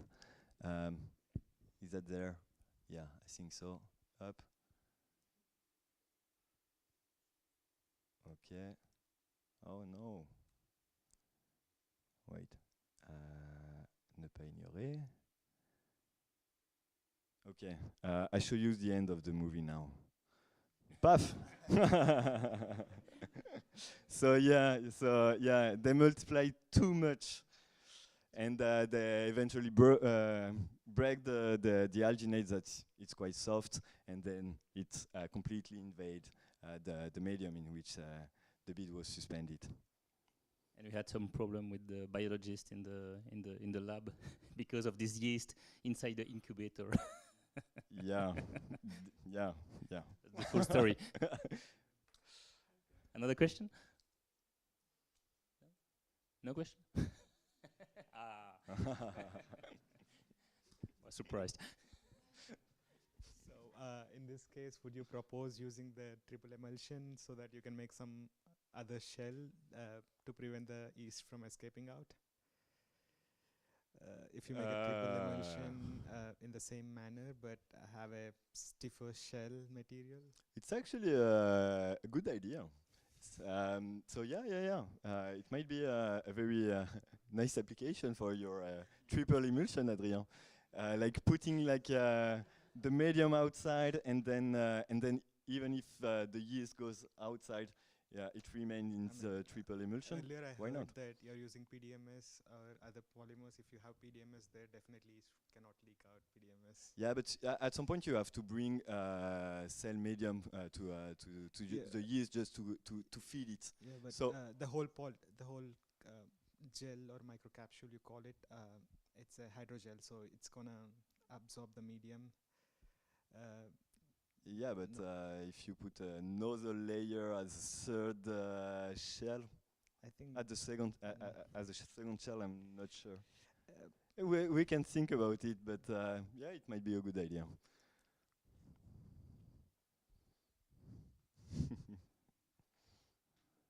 Another question for Jean? Not asking because I'm from Secoya, but could you get the same results with microchip?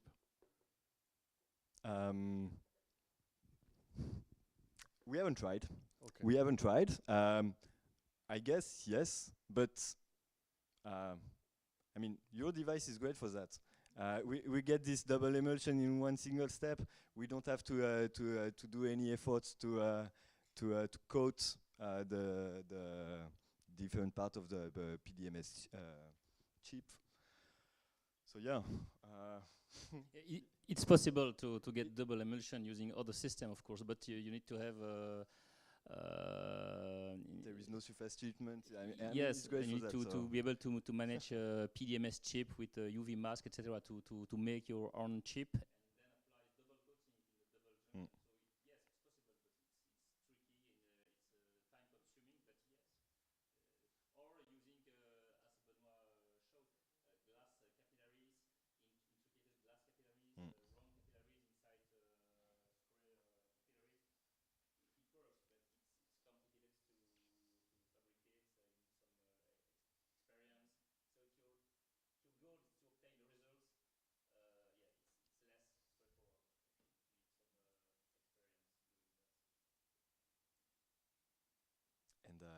yeah, just to complete a bit what you said.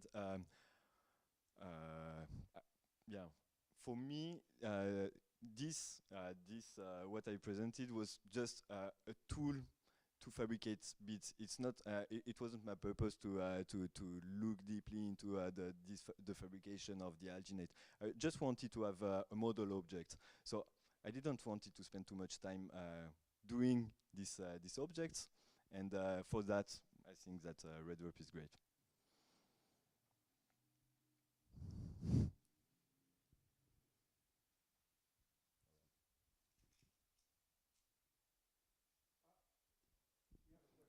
Yeah.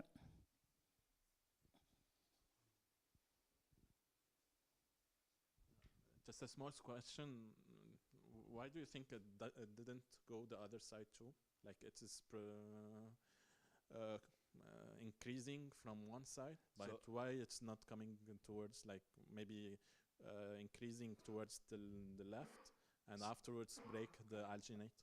I really think that it comes from the fact that initially the yeast was located closer to this part of the bead, so it was located okay, yeah, around there.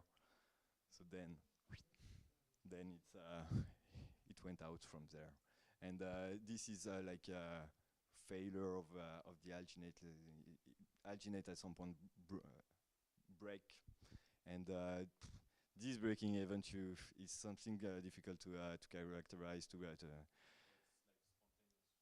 Yeah, and then yeah, the direction I don't know how to. This for sure. Yeah. This for sure. It will invade the medium that is richer in terms of nutrients, so it wants to go that side. Yeah.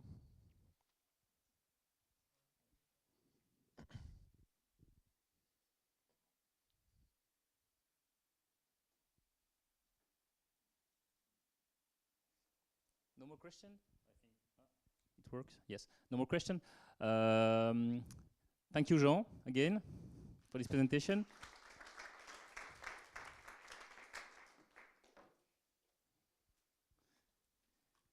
And now, as I said, I propose to make a round table. So I will invite you to present and then to present your interest in microfluidics in general, or your area of research in a few words. So to be able to discuss this evening with people that we know what are the center of interest. So, who start first? Ladies first. You want me to start? Great. My field of interest in encapsulation will be short. No, Bertrand Laurier. I'm from Secoya. I'm CEO of Secoya.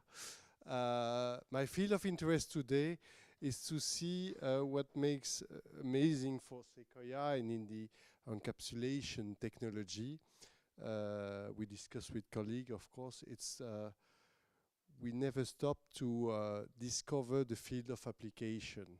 And even we developed the the technology before having the field of application. We talk about the triple emulsion, maybe one day. So that's why my field of interest here today, it's how to build this community of encapsulation. What are your challenges in your research? And have a clear connection between academic research, commercial company, but it's mainly based on the technology. And that's my field of interest today. So I'm happy to see you here today.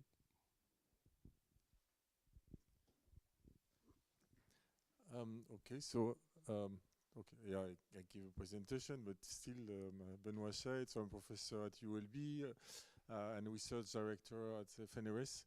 And yeah, as you can imagine, I'm passionate by microfluidics, but also because I come really with a background of fluid physics and at small scale, but really with microfluidics, it's so transversal. You come to work with people in all fields, biology, chemistry, physicists also. So it's also that part of this field that I like the most. And you see today all the different applications that have been developed based on one object, which is which starts from fluid physics, understanding the flow, the making emulsions, and then with a lot of applications. And I think there are new applications every day, and mostly with the increasing number of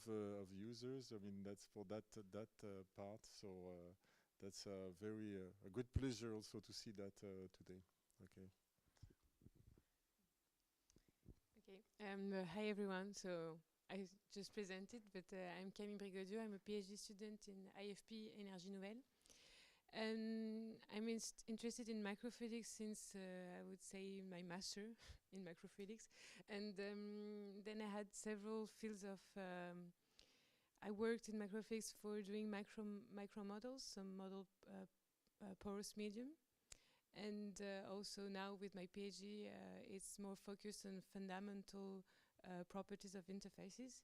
And that's why also microfluidic is a great tool, because we are able to actually study fundamentally these interfaces and also at timescales that are very interested for me. So basically I use microfluidics as a tool, but more fundamental work in my field, yeah. Hello everybody, I'm Christine Dalmazon from IFP New Energy.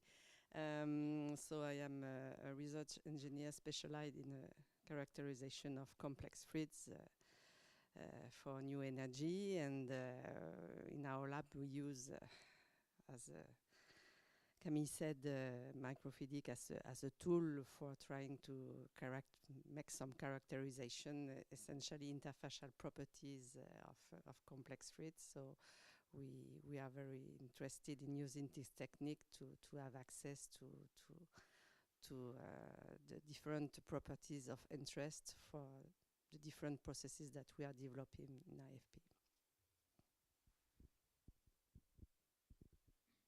I'm Deepika. I'm a postdoc from Imperial College. We're a synthetic biology lab that does a lot of projects within the university and also biotech startups. So we're starting to look at this technology to primarily do drug screens in small droplets, but we have lots of other stuff running that this will be useful for. So we're scoping out how this could go. So I'm Jean Cappello, and I'm a postdoc in the group of Benoit Scheid at TIPS Laboratory at ULB. And since my PhD, I'm mostly interested in fluid structure interaction problems. So I really see the Raydrop as a tool, for instance, to fabricate droplets, beads, any kind of spherical objects. And yeah, that was super useful for plenty of applications. But I was mainly focusing on the flow of these objects, their migration. And so, yeah, with the beads, we are now doing some collaboration with biologists, which is, yeah, super nice. We learn plenty of stuff, and yeah, thanks to the Raydrop, we can communicate between. It's easier to communicate between different fields. So, thank you. I'm Adrien Dewandre, co-founder of Secoya, and now in charge of the encapsulation and emulsification technology. I developed the Raydrop when I was in the lab of Benoit a long time ago, and now it's a real pleasure to see that my baby is used all around the world. Yeah, we can say that because in collaboration with Fluigent, we have now Raydrop all around the world in labs, and it's a real pleasure to see that, and to see that people use it to make research in a very large variety of domains that we didn't expect at the time we make it. Yeah, we made it. Hello, I'm from Luxembourg. It's my first year doing PhD. So it's my first time with liquid crystal. This is my, third month now since I started my PhD. And I've been working in the lab with the Raydrop device. I've really been enjoying using it to make shells. So I have a material that I want to work with. It's ferroelectric pneumatic liquid crystal. As a funding phase, so I want to use them to make shells, fabricate this, calibrate them, and study what the shells can be used for. So I'm here to learn more, then take back to my university my experience. Thank you.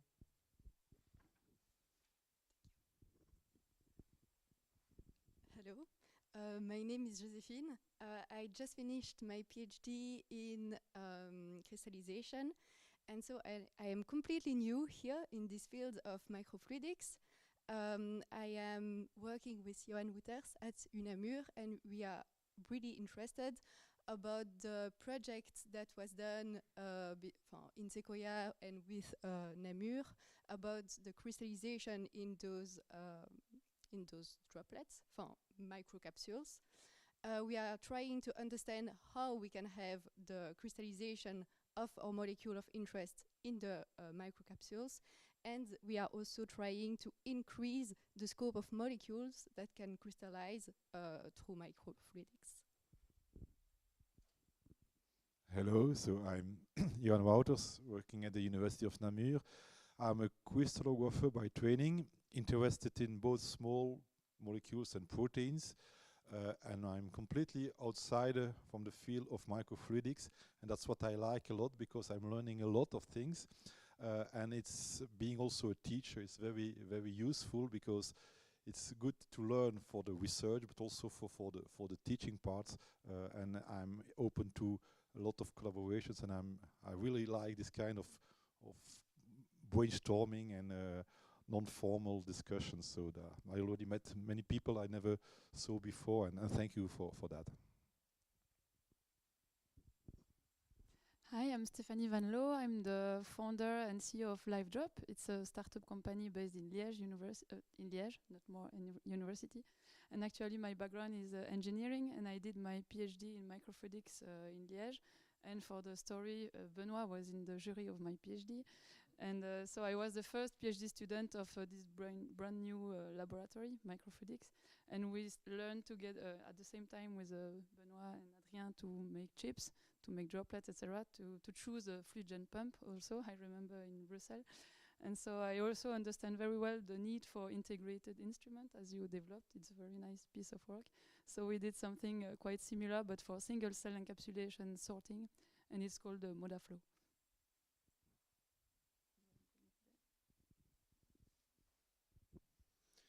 Hello everybody, I am Michele Maruca and I am a PhD student in Benoit Scheid group at TIPS lab in ULB. The focus of my project is the crystallization in caps. So the goal is to understand if it's possible to create a microenvironmental inside this capsule in order to have all the crystal with the same dimension. So as we understand today, the industries are interested to, if it's possible to create a crystal all with the same dimension. So our dream is to understand if these capsules are able to create this microenvironmental to have all the crystal with the same dimension. Thank you. Hi, I am Sylvia. I came from DTU, the Technical University of Denmark. I'm working in purification of protein, so this is completely new for me, this field, but it was very good for me learning from you, so thank you so much. I work in the pilot scale, so it's pretty different from your field, but it was really nice to stay here and learn a lot from you, so thank you. Hello. I'm Mohamed Torkian. I'm from TIPS Lab. I work with Benoit. I use microfluidics, but in a different sector. It's in energy sector. We use it to investigate fundamentally hydrogen production, green hydrogen production, and the goal is to produce higher with a better efficiency and more purity of hydrogen. And also I have a background in crystallization of pharmaceuticals, so it motivates me more to be here. Thanks. Hi again. I'm Joseph. I'm a microfluidic application engineer at Fluigent. So I have a background in flow chemistry and microfabrication related to microfluidics, adapting microfluidics to these fields. But recently, as I presented, so we are interested in developing new applications, valorize more or highlight more the advancements in this field, in application notes and so on, in terms of microcapsules, microbeads, and any other new emerging technologies that can we find using these instruments. Thanks. Hello.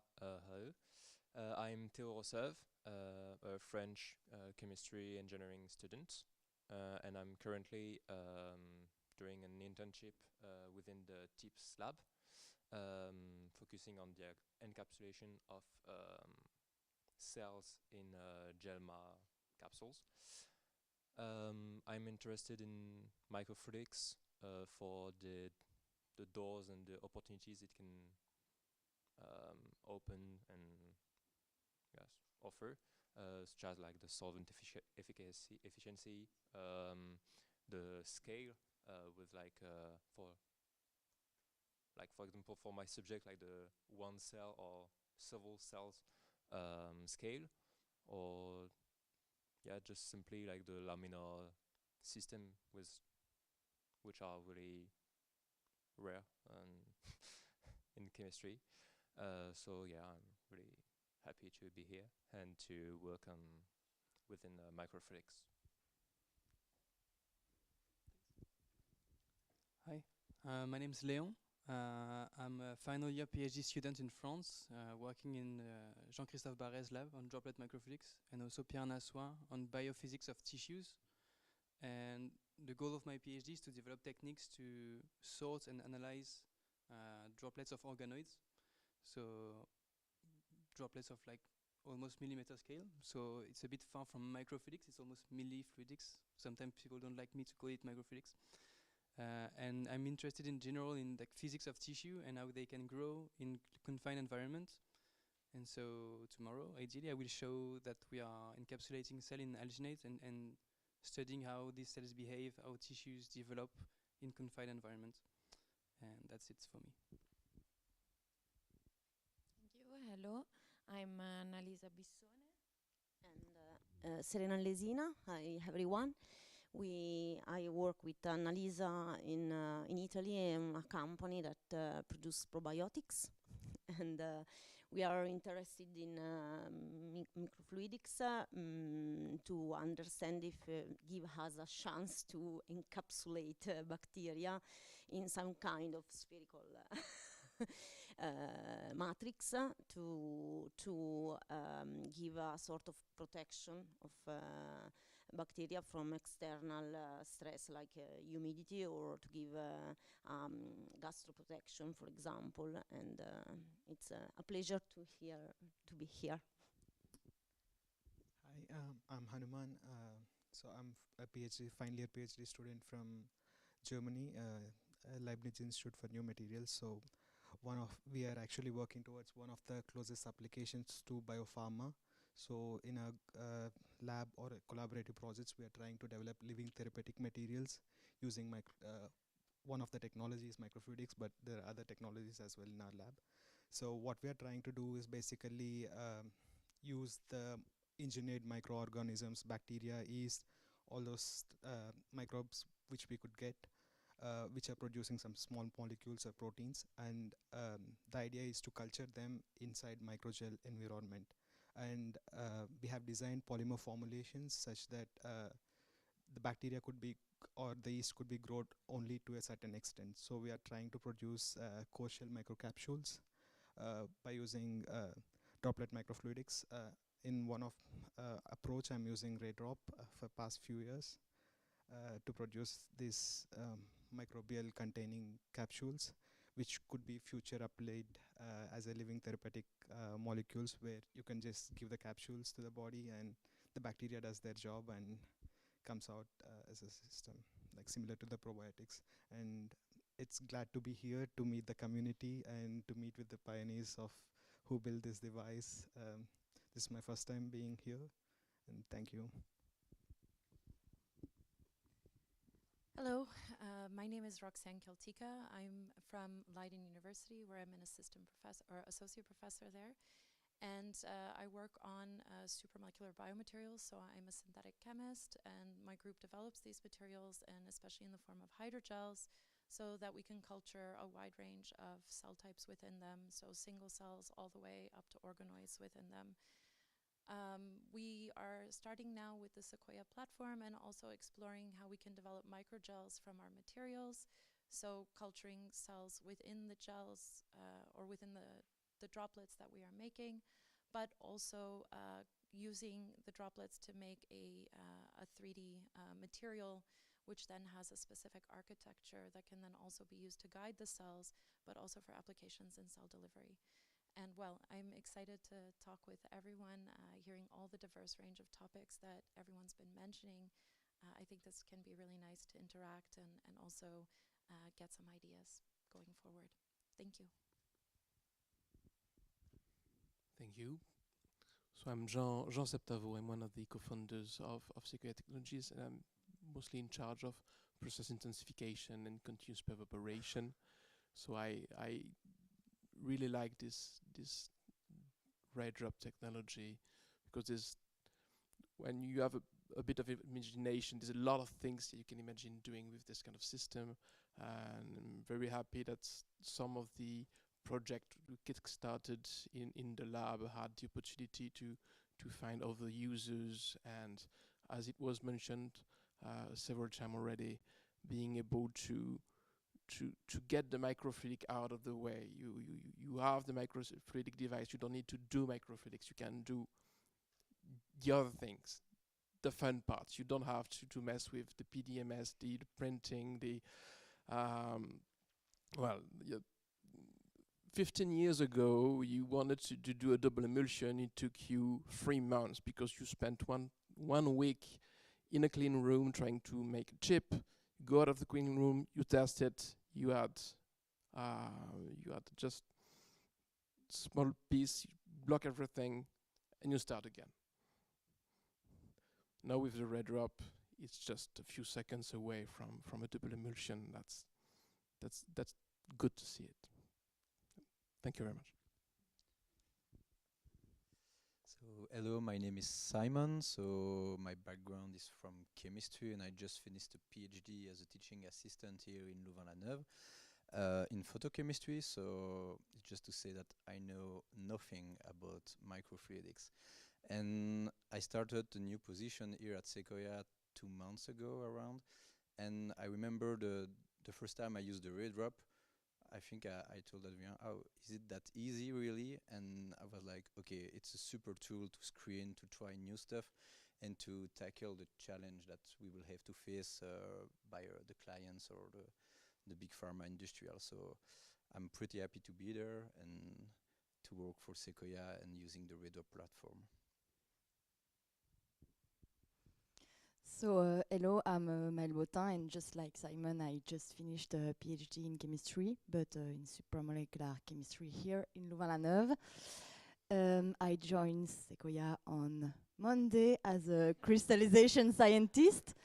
So my interest in microfluidics is quite recent, but I'm pretty sure that this interest will quickly grow in the future.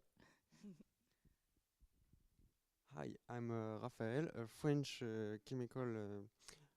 chemistry engineering as a Theo. I come from Chimie Paris-Tech. I'm at Secoya as an intern. I joined Secoya 2 weeks ago. So by the past, I studied microfluidics just as a process engineer by exploring their mixing characteristics and heat exchange characteristics. Right now, I'm using Raydrops, which is a beautiful tool, and it's quite easy to use it. Right now, I know how to make a double emulsion, so it's a fantastic tool. Thanks, Adrien. Hi, I'm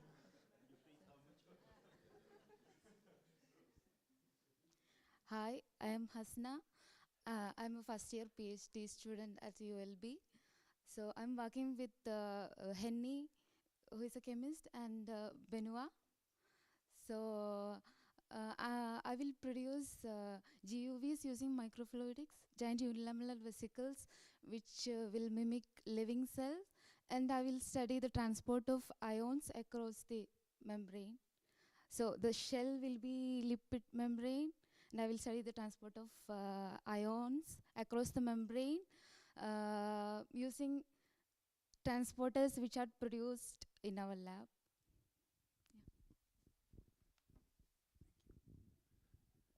So I'm the last one speaking. So I'm Bertrand, also co-founder of Secoya Technologies. I have to admit, Adrien, that when we started in 2013, 2014, we were desk members.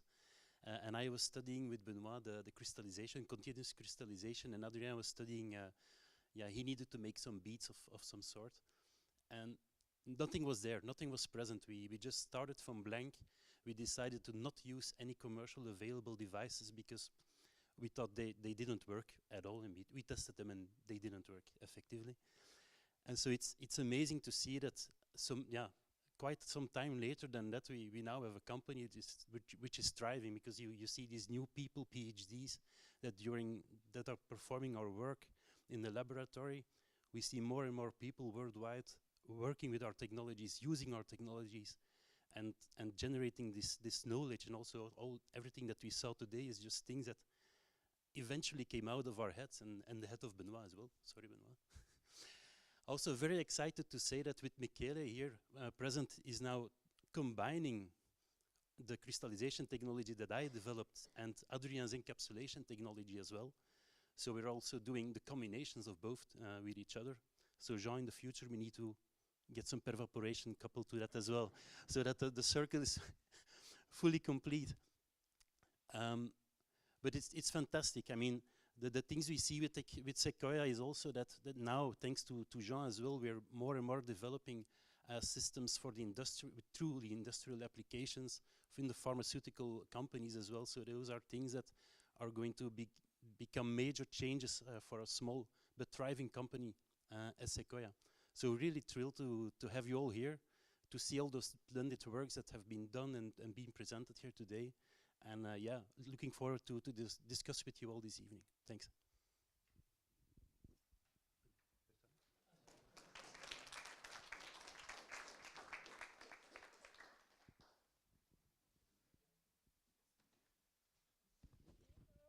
Just maybe let's talk about next step and logistics.